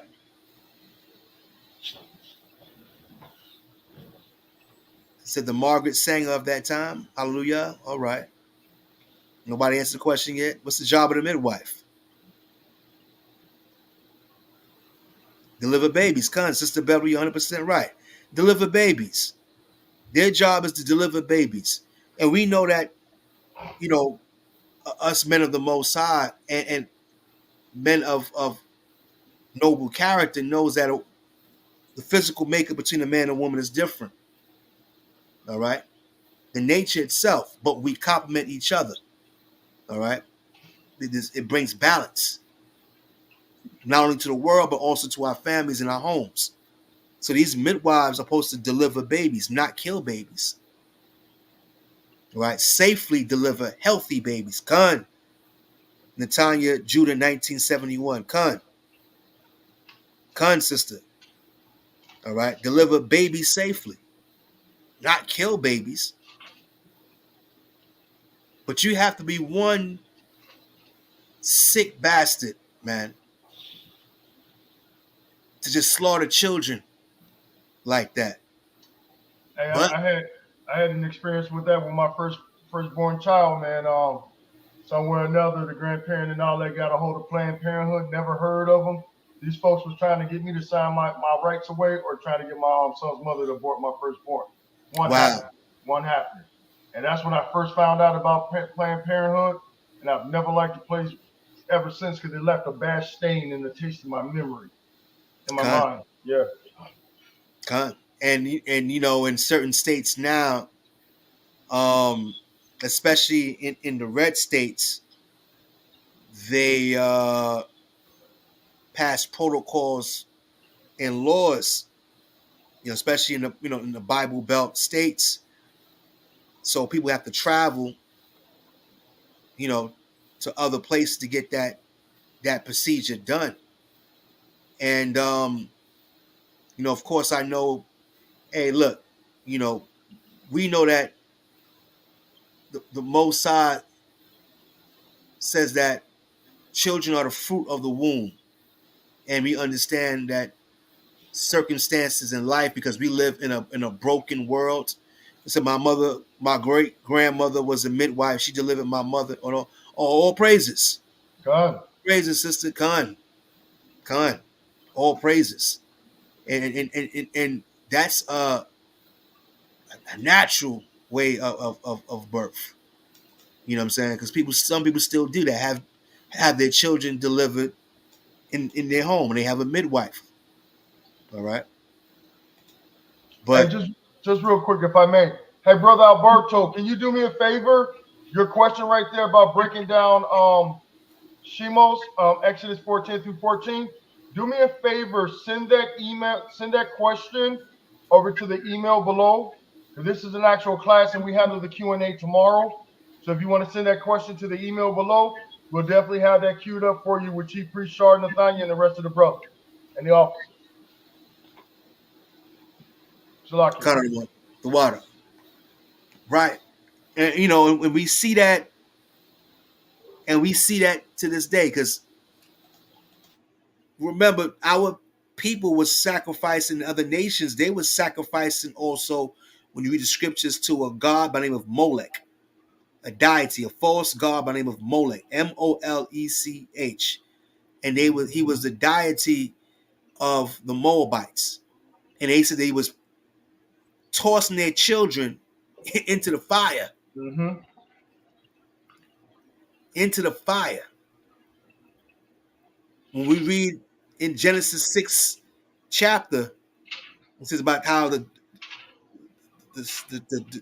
sons and daughters of men, there was complete wickedness on the earth. There's information that goes back then that the women was stopping their womb Mm. because they Can I wanted bring to some out? cut on one. I'm bringing this out dealing with Molech, right? It says, a heathen god worshipped especially by the Ammonites with gruesome orgies in which the little ones were sacrificed.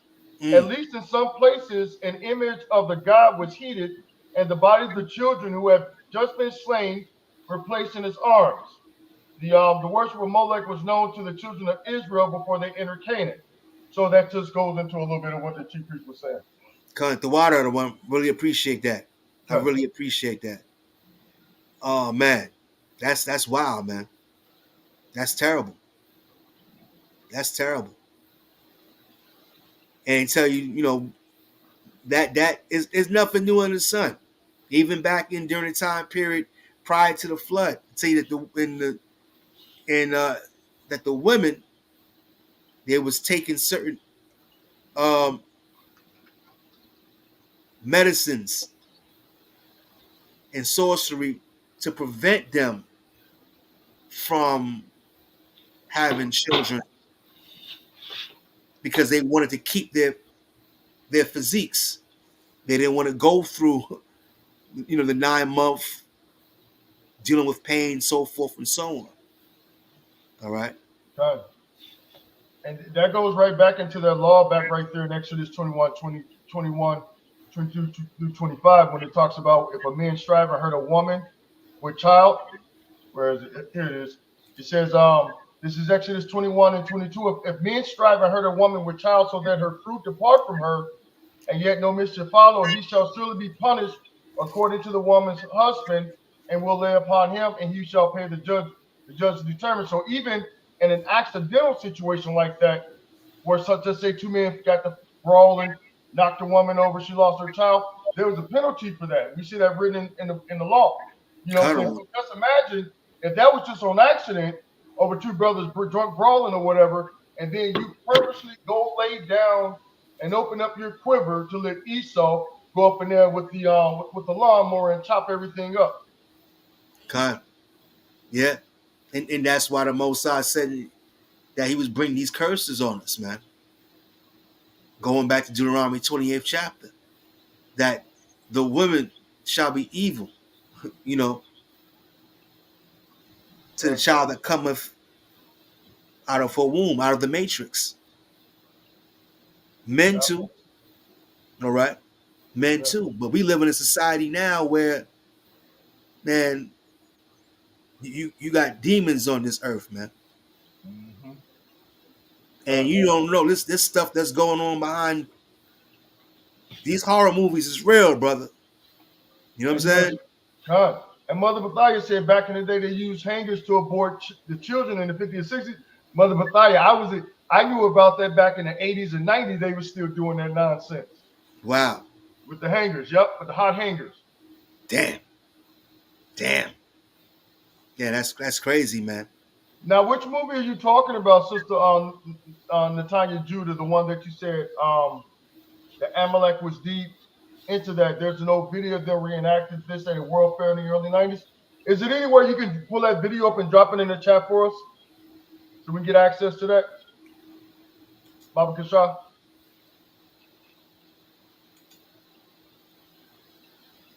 Wow. It's in a World Fair. It must have been a circus, maybe, right? Mm-hmm. God.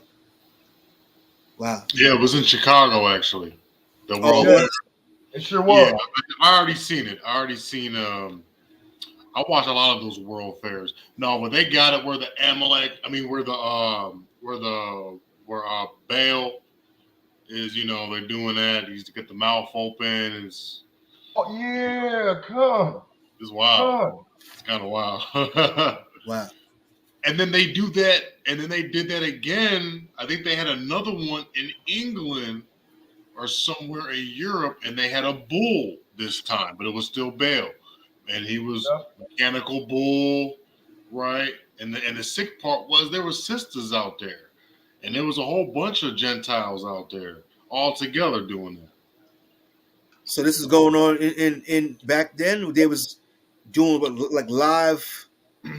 No, I'm talking about they did it back then in the 1900s, and they did a recent one right now. Like, you know what I'm saying? Within the past, like, 10 years, they've done it. So I Wow. just he's dropped. moving with the sun, basically. He I was just still dropped. doing the same thing. I just dropped one of the videos in the chat. I just found one of them. And that one is from 1933. And let's see. Yep, that's the Molech Baal Chicago Warfare, 1933. I just dropped it. Okay. I have to go back and watch that myself. What it said here in NYC that they're here in the NYC that they're with coat hangers that was widely done by ladies of the night, by their pimps, and the base heads was doing it too. God. Con. Yeah, Con. that was widespread across America. Right. Yeah, man, and that must have been heavy during the crack epidemic too, because that was when our people was, they dropped that. That was like a nuclear bomb they dropped on the hood, man. When that drug came on the scene. So, yeah, just thinking about that made me sad, brother. But hey, this is this, and the Lord said in the scriptures, man, that we became even more wicked than the wicked. Yeah.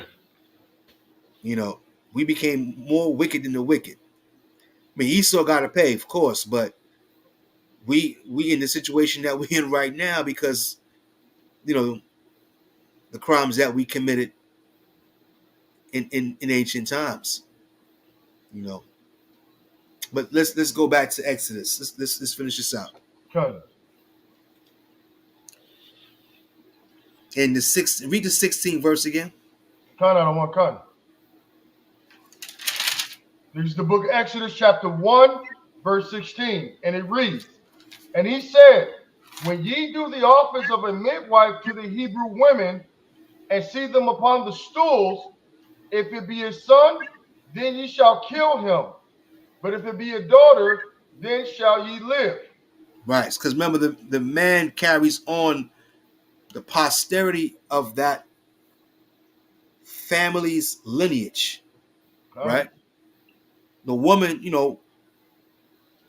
she can marry another man of another nation, and she takes on that man's last name. She becomes grafted into that man's family. Mm-hmm. That's why even to this day, you watch television and movies. The agenda has always been to turn our sisters against us, because Esau knows at the end of the day that, hey, even if his seed is mingled in with the daughters of Zion or children of color, his spirit, his name, his bloodline still carries on. All right. So let's continue. And verse 19. Hold on, Salakia. You skip something. Yeah, 17. But the midwives feared the Most High, and did not as the king of Egypt commanded them, but saved the men children alive. Right. But the midwives feared the Most High. All right. And they saved the men children alive. The same very book of Joshua, it was said that they would take the children, the midwives, they were supposed to take the children and bring them to the rivers and drown them. Because you got to wash the child off, so forth and so on. But they was told to bring the children to the rivers and drown them. But they didn't do that. Done. All right. Read on. And the midwife said unto Pharaoh, Because the Hebrew women are not as the Egyptian women, for they are lively, for Mm. they are lively, and are delivered here, the midwives come unto them.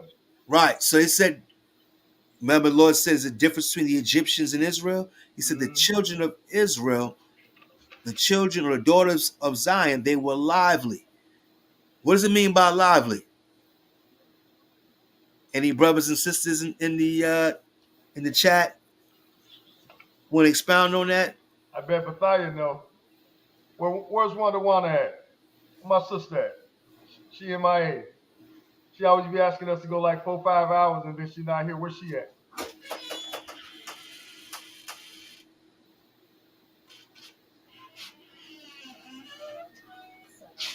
I can actually pull that up for them real quick too. If you give me a second. Right. Exodus. Give me a second. No one knows in the chat. Reason I give 60 seconds. I know someone out there knows what it means by that. Why did it said the 19th verse? And the midwives said unto Pharaoh, because the Hebrew women are not as the Egyptian women, for they are lively.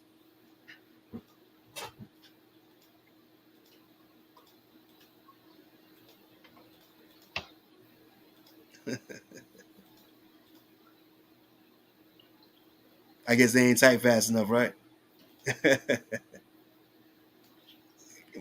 What the key to understanding that verse is what we read earlier.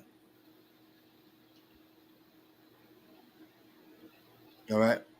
So I got it pulled up on the blue letter. It says vigorously living, having the vigor of life, which is a horrible definition of it.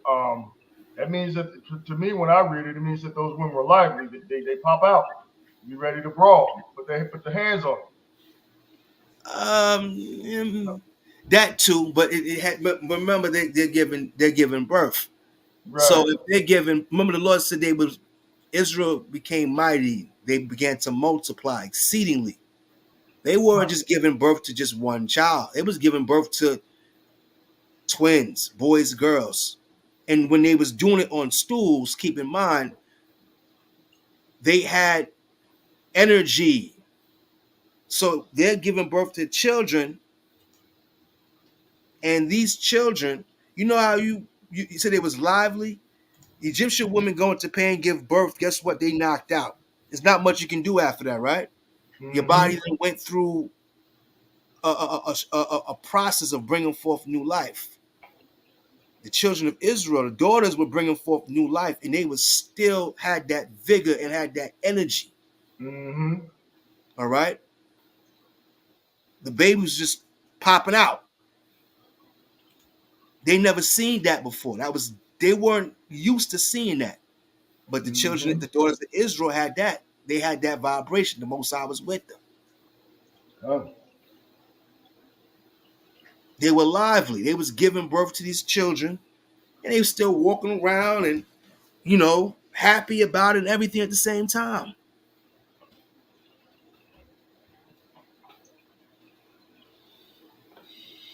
And Kun, they probably would have put some hands on somebody about this. Come. And back then, they, what was the American terminology? They would give birth laying down, but back in ancient times, women used to give birth standing up. Now, Come. sitting down, like in a crouching position, Yeah, come. right? Yeah. Right? They say All that's those actually things. they say that that's better on the woman's hips, and that's the more natural way to give birth. Because when they're laid up with their legs back, it's actually crunching up their insides versus it being a natural flow. Right. And I might not be saying that right. I could be saying it wrong. Right. But yeah, it just didn't make sense for them to be hiked up with them legs like that to push out when they can just squat it out. Now, I'm sure one of the sisters are going to be able to elaborate that in the comment section real soon. Come. Right. That. They never seen that before. Yep. The sister said, Natalia said, yep, I know that's right. My daughter came out in 3 pushes. All praises. God. God. All praises. God. It said, according to some commenters, they were knowledge that they gave birth unassisted before the midwives. Okay, all right. Done. Mm. So, Want me to finish that out? we finish it out. Okay, hold on. Okay, verse 20, it says, therefore Yahweh dealt with the midwives, and the people multiplied and waxed very mighty. And it came to Mm. pass, because the midwives feared the Most High, that he made them houses. Right. And Pharaoh And charged. and a lot of them. Pause for a minute, and just Cut. keep in mind that when we left Egypt, it wasn't just only Israelites that left out of Egypt. Remember, it was also a mixed multitude. And it's to show us the influence that we had, because Egypt was a metropolis city just like America. You didn't just have Egyptians there and Israelites there. You had other nationalities there as well. Cut. All right. Cut. It tells you that in other sources that Moses' wives came with him. I mean, had left out of Egypt as well. You had other nations, the mixed multitude,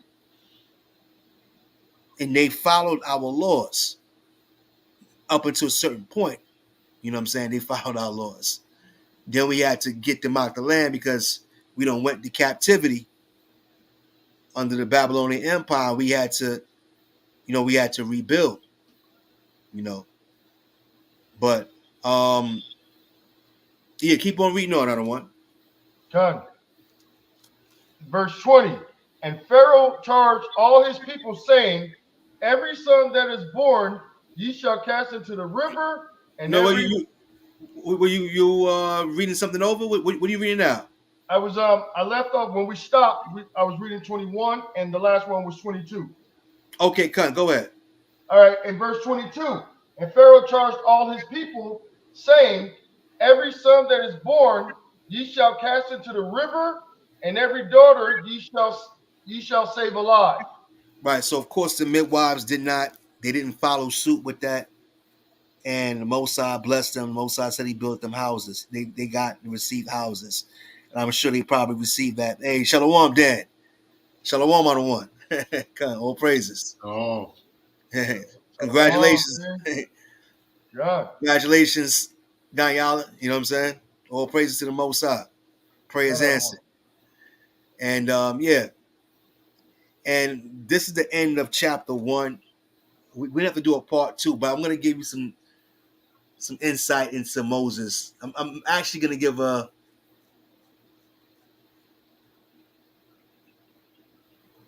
what was special about Moses' burial. That's a question to the audience.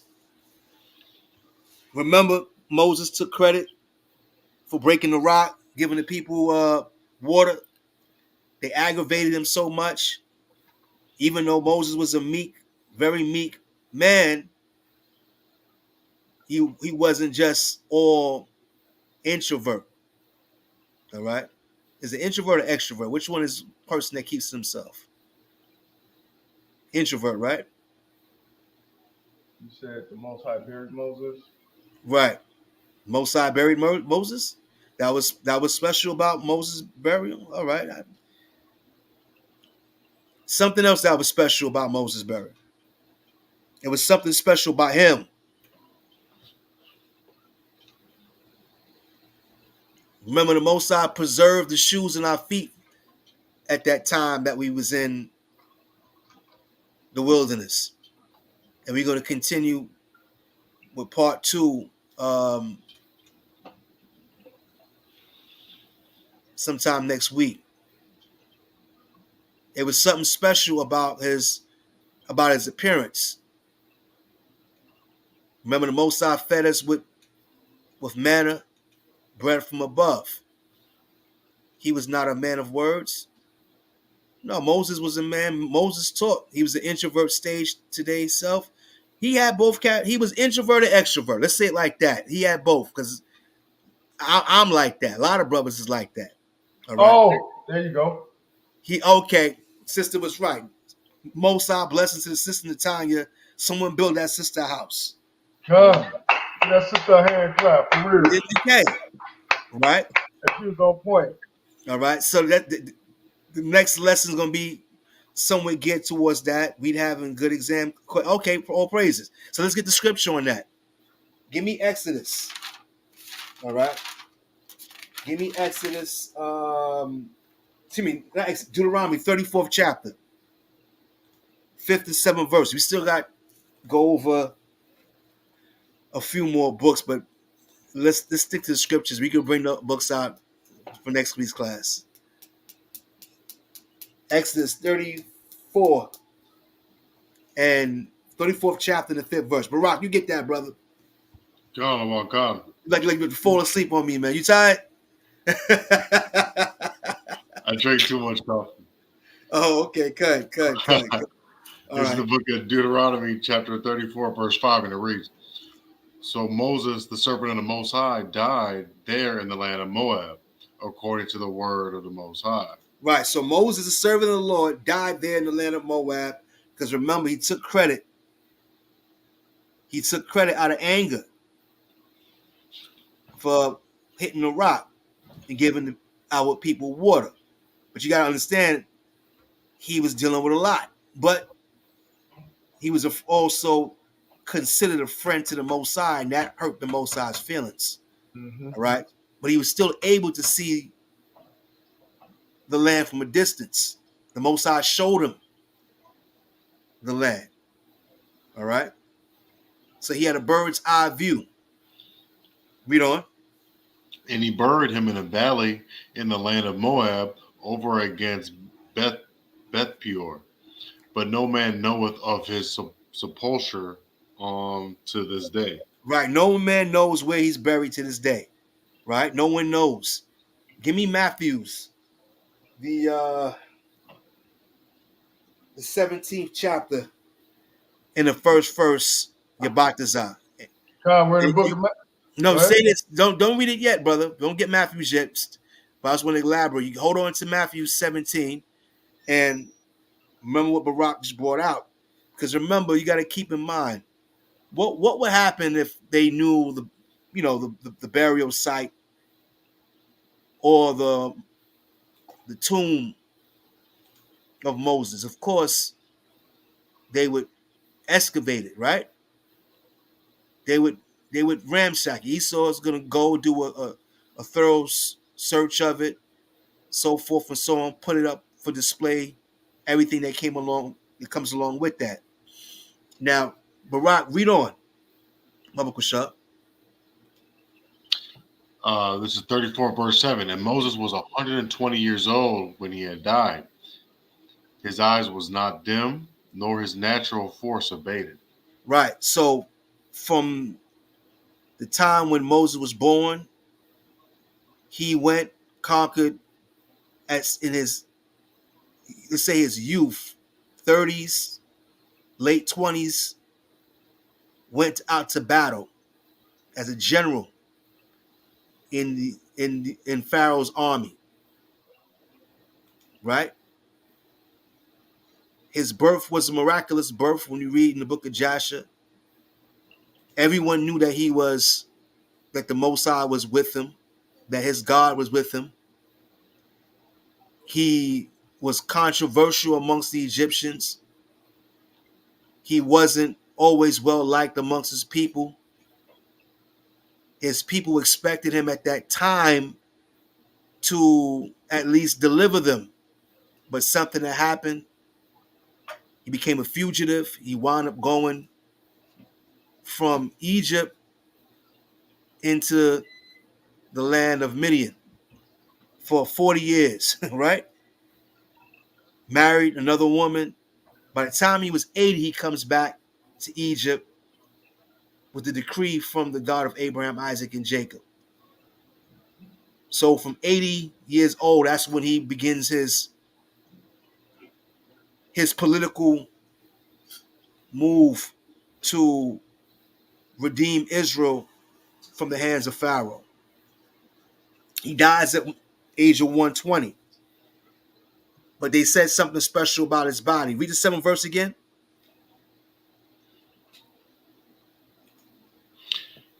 And Moses was 120 years old when he died. His eyes was not dim, nor his natural force abated. Nor his natural force abated. His eyes didn't get dim. He didn't need glasses. His natural force, his natural strength. So if you 40 years old and you in your prime back then, because 40 years old is young. You 40 now you start talking about you getting older. All right. 40 years old back then, you probably was as vigorous as a teenager in your early 20s. He says natural force wasn't even abated. So the whole time that he was in Egypt and from the time that he was in the wilderness, the Most High preserved his strength, preserved his body, preserved his physical well-being. That's why the scripture says that in a book, was a book of Proverbs, the word of the Lord is health to thy navel, man. Brings health to the bone marrows of individuals. That's what the word of the Lord does. Right?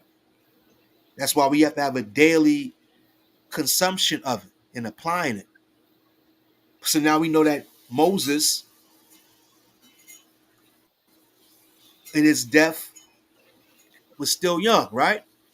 Get Matthew the 17th chapter. You're about to what I told you to bring out, Baba Kushah. Okay. Barak, give me John 20th chapter and the 12th verse. You give me what you got, your Batazar first, and then after that, Barak is going to give me the book of Matthews. Okay, what did you want in Matthew 17? Start from the first verse. I got it. This is Matthew 17:1. And after 6 days, Hold on a second. Hold on. Let me get it. Hold on. Let everybody else get it. Good. I mean, this is like the climax of the movie, right? All right. Let me just make sure I got it up. Hold on. Okay, so it's still showing. Now when I got to switch tabs. Okay. Okay, now the one we're there. This is the book of St. Matthew, chapter 17, verse 1. Right. And after 6 days, Hamashiach Yahushua taketh Peter, James, and John, his brother, and bringeth them up into a high mountain apart. Right. So he didn't bring all the disciples. He brought Peter, right-hand man, right? Mm-hmm. James, the one he loved. We read about that in the book of James, and John, right? His brother, because they had the same mother. Read on.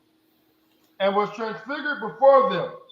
Right. So this mountain, hold on a second. This mountain transformed before them. They were no longer in this mountain. They was in a mountain, but it transfigured before them. And it was an eyewitness to that was Peter, James, and John. They were actually was inside of a chariot. You're gonna see. Read. And his face did shine as the sun, and his raiment was white as light. Right. So talking about Yahushua. All right. He was showing aspects of his glory in angelic form on earth. He shined like the sun. We know wisdom causes the man's countenance to shine. But he said his face shined like the sun, as if he was in the presence of the Most High. Because remember, Moses was shining too, right? Did Moses shine? Why did he shine? You're about to say?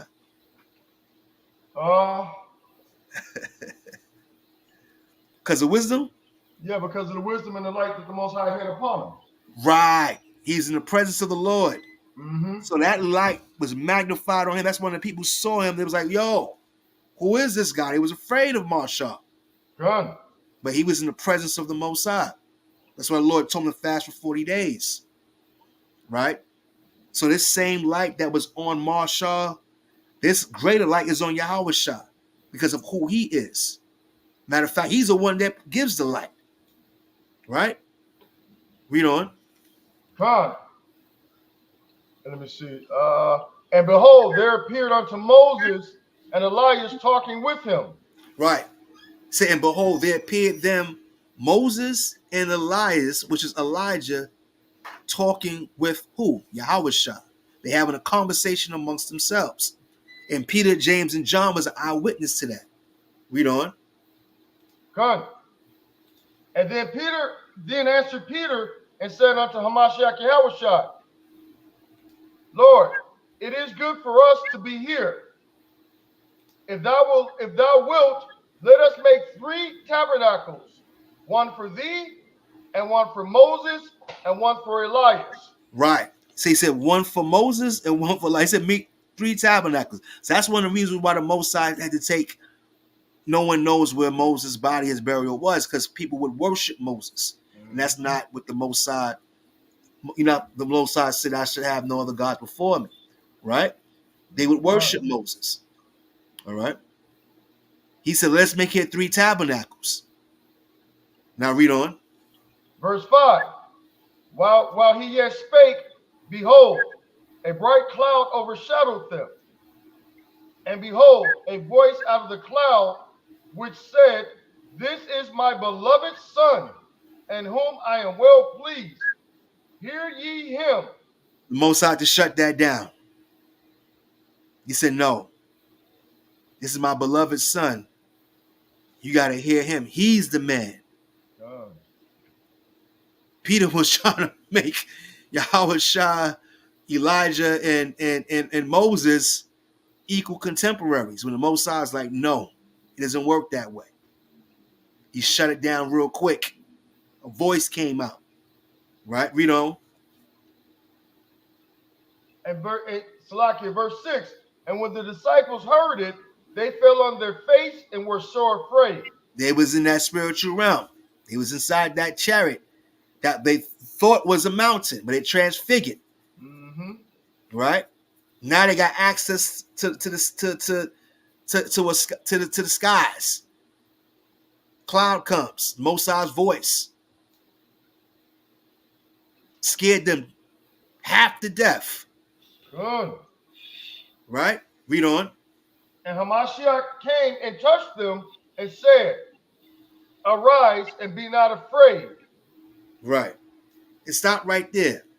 All right. Now give me what you got, Barak, in the book of John, the 20th chapter, the 12th verse. Read what you got. So we just got Mosai shut that down. Yahushua is the man.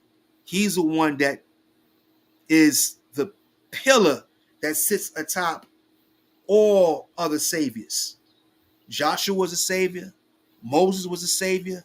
Jeremiah was a savior. Right? But there's one name that sits at the top. That's why he's the King of Kings and Lords of Lords.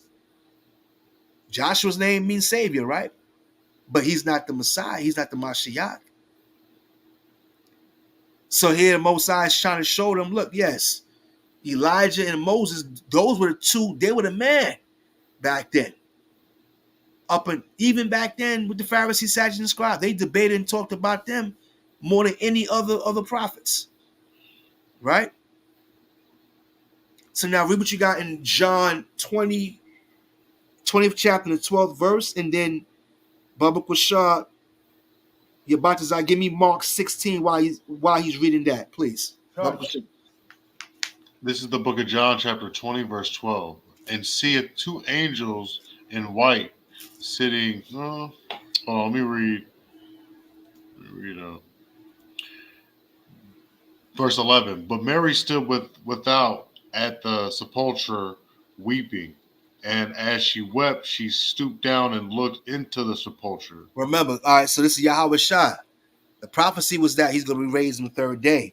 They went into the tomb to go maintain the tomb, right? They didn't know that by the time they would get there, Yahushua's body would not be there. But instead, it was somebody else that was in there. It was some other people that was in there. Read on. And seeth 2 angels in white sitting, the one at the head and the other at the feet. Right. Or the One was body sitting of at the head, Yahushua. and one was sitting at the feet, where the body of Yahweh Shai what had lain. So these two angels was inside the sepulchre, inside the tomb. Right. Read on. And they say unto her, Woman, why weepest thou? She said unto them, Because they have taken my Lord, and I know not where they have laid him. Right. And when she had thus said, she turned herself back and saw Yahushua standing, and knew not that it was Yahushua. Right. So the question I have asked the people: Who were these two? Who were these two people that was inside the tomb? Yabatazar, give me what you got. But read. Mark 16. Con. Salakia. All right, this is the book of hold on, I gotta switch tabs. Okay. Hold on. All right, this is the book of no, hold on. Salakia, I got it right here. This is the book of Mark, chapter 16, verse 1. Right. And when the Sabbath was passed, Mary Magdalene and Mary, the mother of James, and Salome had brought sweet spices that they might come and anoint him. Talking about Yahweh Shai. Read on. And very early in the morning, the first day of the week, they came unto the sepulchre at the rising of the sun. Read on. And they said among themselves, Who shall roll us away the stone from the door of the sepulchre? And when they looked, they saw that the stone was rolled away, for it was very great. So they saw this stone was already rolled away. Now the reason why it's going through time, because I remember I asked the question, who were these two angels, or who were these two individuals that was inside the sepulchre? You should know by now, because we read a little while ago, but it's going to explain. I'm going to show you how it ties into the book of Deuteronomy. Read on.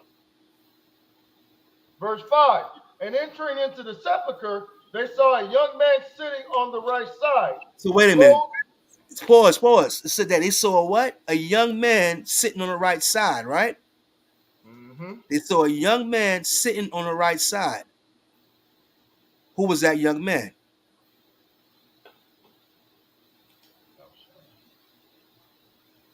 Where y'all at, chat? Where y'all at? Who's that young man? And why? Y'all there? They did. I'm sure they did. They're thinking. Remember, Yahweh Shai was speaking. He had a conversation with who? Joshua? No, it wasn't Joshua.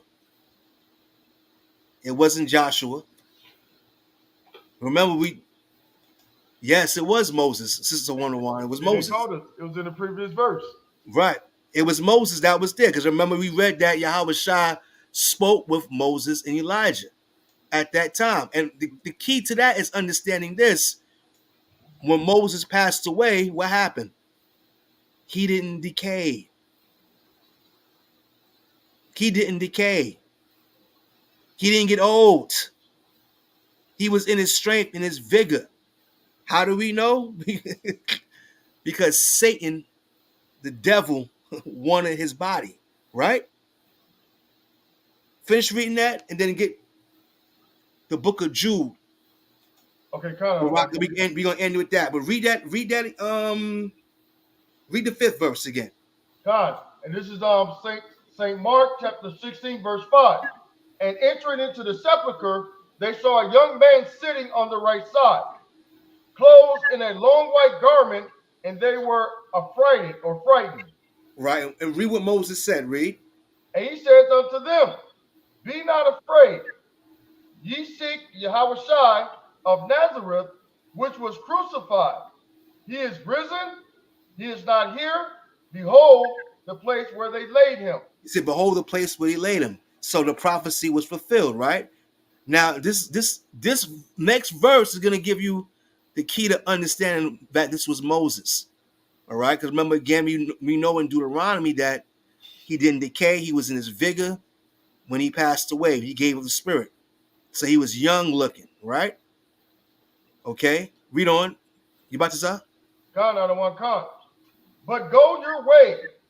Tell your disciples and Peter that he Pause. goeth. Stop right there. Stop right there. Stop right there. He said, why did he emphasize? He said, tell the disciples, and he said he emphasized who? Peter. Why? Peter was the rock, right?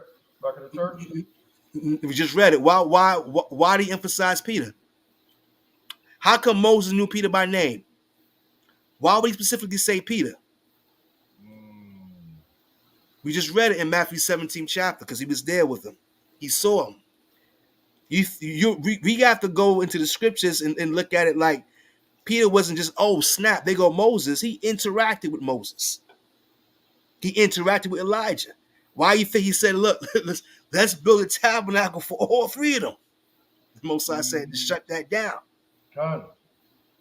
That's why he emphasized tell the disciples and tell Peter. Why he say tell the disciples and then tell Thaddeus? Or tell Matthew? Because Matthew wasn't there when the mountain transfigured. Peter was there when the mountain transfigured. Does that make sense? God. Get the book of Jude. Last scripture. Jude. All right. And I think it's I got it. Just Jude 1 and 9. you know what's that part where it says about the Okay, read that. This is the book of Jude, verse 1, chapter 1, verse 9. Yet Michael the archangel, when contending with the devil, he disputed about the body of Moses. Right. Durst not bring against him a railing accusation, but said, the Lord rebuked thee. So they wasn't just talking. You know what I'm saying? This was a violent argument, a violent dispute that was going on in that either in the spiritual realm or on earth. We couldn't see that, but Satan wanted the body of Moses. It was the first of its kind. We know Elijah got taken up.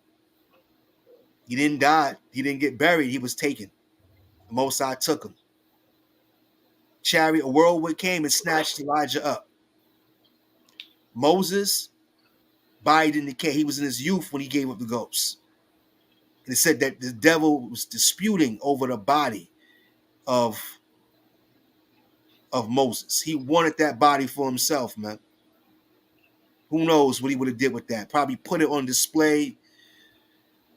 You know what I'm saying?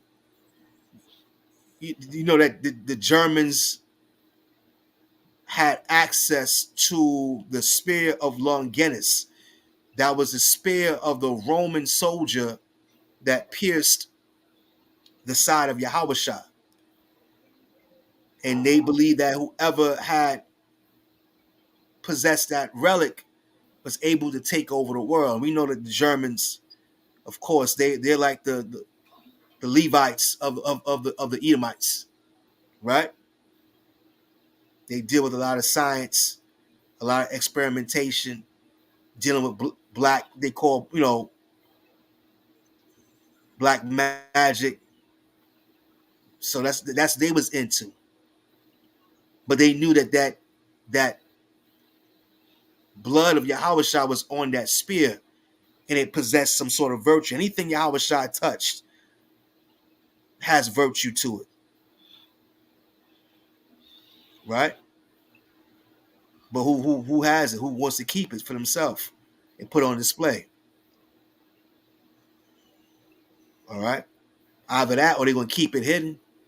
They're gonna make sure that hey, only people that have access to this is those Edomites, the global elite that speak to Satan directly themselves, face to face. All right, so that's why they had it was a big fight between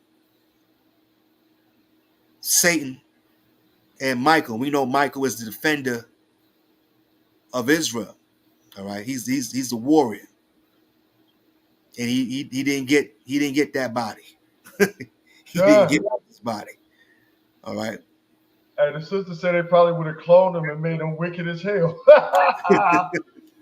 Hey, that's how this man moves. Wonder Wanna and You Never Will.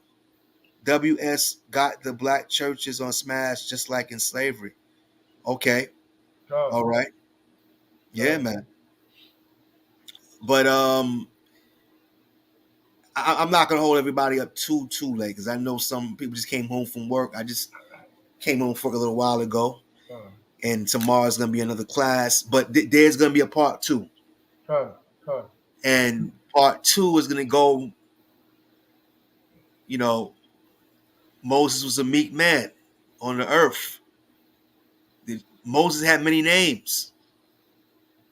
All right, he wasn't just known by Moses. That wasn't the name that his mother gave him. That wasn't his name. His father called him by a different name. Remember, he ain't see his brother and sister. His sister Miriam was a prophetess. She prophesied about his rival. Sister said, "I dreamt I was okay. Yeah, hold on. Yeah, let me get that. We're so Yeah, I want to close." get that. Yeah, she said, what did she say? I dreamt I was beamed onto an all-white chariot a few years ago. I was in my room and saw it outside my window. I got scared and tried to run, and a beam of light shot out, and I fell on my bed. I opened my eyes, and I was inside an all-white spacecraft, but I couldn't see any faces. We were all wearing white. I thought to myself, that's how it feels to die. I didn't feel a thing. All praises to the Most High. And All praises, sisters. God. Sister Wanda work doing what she do. She politicking trying to she politicking. Look at her. She just Oh, won't let it go. Yeah, okay. She trying to supplant us to stay till 12 a.m. Huh? she be talking about them 5-hour sessions, man. We could stay we could do an all-nighter. Oh, okay. I understand that. Cut. But yeah, this I through the grace of the Lord, like when we were speaking earlier, you know, especially during the work week, sometimes you be like, man, let me stay up and get as much study as I can. By the time, you know how it is, the flesh is willing, but the spirit is willing, but the flesh is weak. Mm-hmm. So you got to put that work in and try to prepare a lesson, especially if the Most High puts something on your heart, because sometimes you don't know what you're gonna talk about, but sometimes certain things stick, and when it begins to stick, it's like you're thinking about it over and over.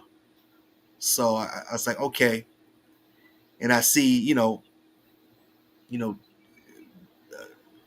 Jay-Z got Blueprint 1, Blueprint 2, Blueprint 3, so we can do analyzing Moses 1, 2, and 3. All right, because it's Moses got angry. We gonna get angry. Imagine we all leaders within our own house. So how many times you done got angry and it just it just wasn't in the spirit of righteousness. You see what I'm saying? Moses got angry, but he was angry at the people. Moses was mad, man. I had to bring these hard-headed people out into the wilderness. When AOC does the all-nighter, it will be via Zoom. Okay. That's a future prediction, Sister Wonderwana, or all praises. Trying to study to prove myself approved. All praises, kind. His anger caused him a problem, right? You know. So there's different aspects about Moses that we can learn from and that we can apply it um, to our artillery. So, and that's it, man. Brothers, Barat, you got anything you want to say, comment on? Anything you want to bring out? Well, I'll probably save it for the part 2. They got a lot of good PDFs and I've seen a lot of stuff. So I'll save what I got. You had some libations before you got on the got on the class, brother. No. God. Hey, me and Barack be up at like about 4 o'clock in the morning getting our day started. Oh wow. Oh Yeah, okay. with the early birds, So, like, Mm. I called myself, I had to step away a few times. My eyes were rolling and yawning. Glasses giving me a migraine. I've been standing at a monitor all day. But as far as this class, man, hey, all praise to the Most High. We thank you, Chief Priest Kazakh, coming on, blessing us with this wisdom and knowledge. And once again, we thank the livest chat in Israel on YouTube. We appreciate y'all tuning in with us every Friday night. Y'all could be anywhere else in America with your Friday night, but y'all choose to be here with y'all brethren. So we salute y'all. We love y'all. And we thank you again until next time. And on that note, Shah Shabbat. Shabbat. Ashar Shabbat, Kwam Yasha'Allah, to listening and viewing audience. Stay strong, man. If I know I invited some people, some brothers, to check out the tonight's class. Hit me up, send me a text. These were brothers, not necessarily in the camp, but they're associated with us. So hopefully they'll let me know how the class was. If there's anything, any brothers within the camp or even in the audience, if there's anything that I may have not answered your question pertaining to, you can ask it next time I come on. Or remember tomorrow's class with Chief Priest Sharnathanya, will he be doing the Q&A that you can ask as well as Barak and Yabatazai and the other officers that's going to be available for tomorrow. And with that, again, all praises to the Most High. I know this walk can be difficult, but count your blessings. And shout out to the general for motivating brothers, man, to continue to do the work. And Most High using him and using the rest of all you brothers, you know what I'm saying, to move and make power plays in your communities, because you brothers are light. You know what I'm saying? Brothers is light. You sisters are light in a dark world. All right, and we're gonna see a lot more things. We're gonna start seeing the demons come out, come out the fourth dimension, and they're gonna be live on television. God. That time is coming. All right, that time is coming. So with that, stay strong. Kwam Yasha'Allah. And Shalom, family. Most blessings to y'all. Shalom, shalom. Shalom.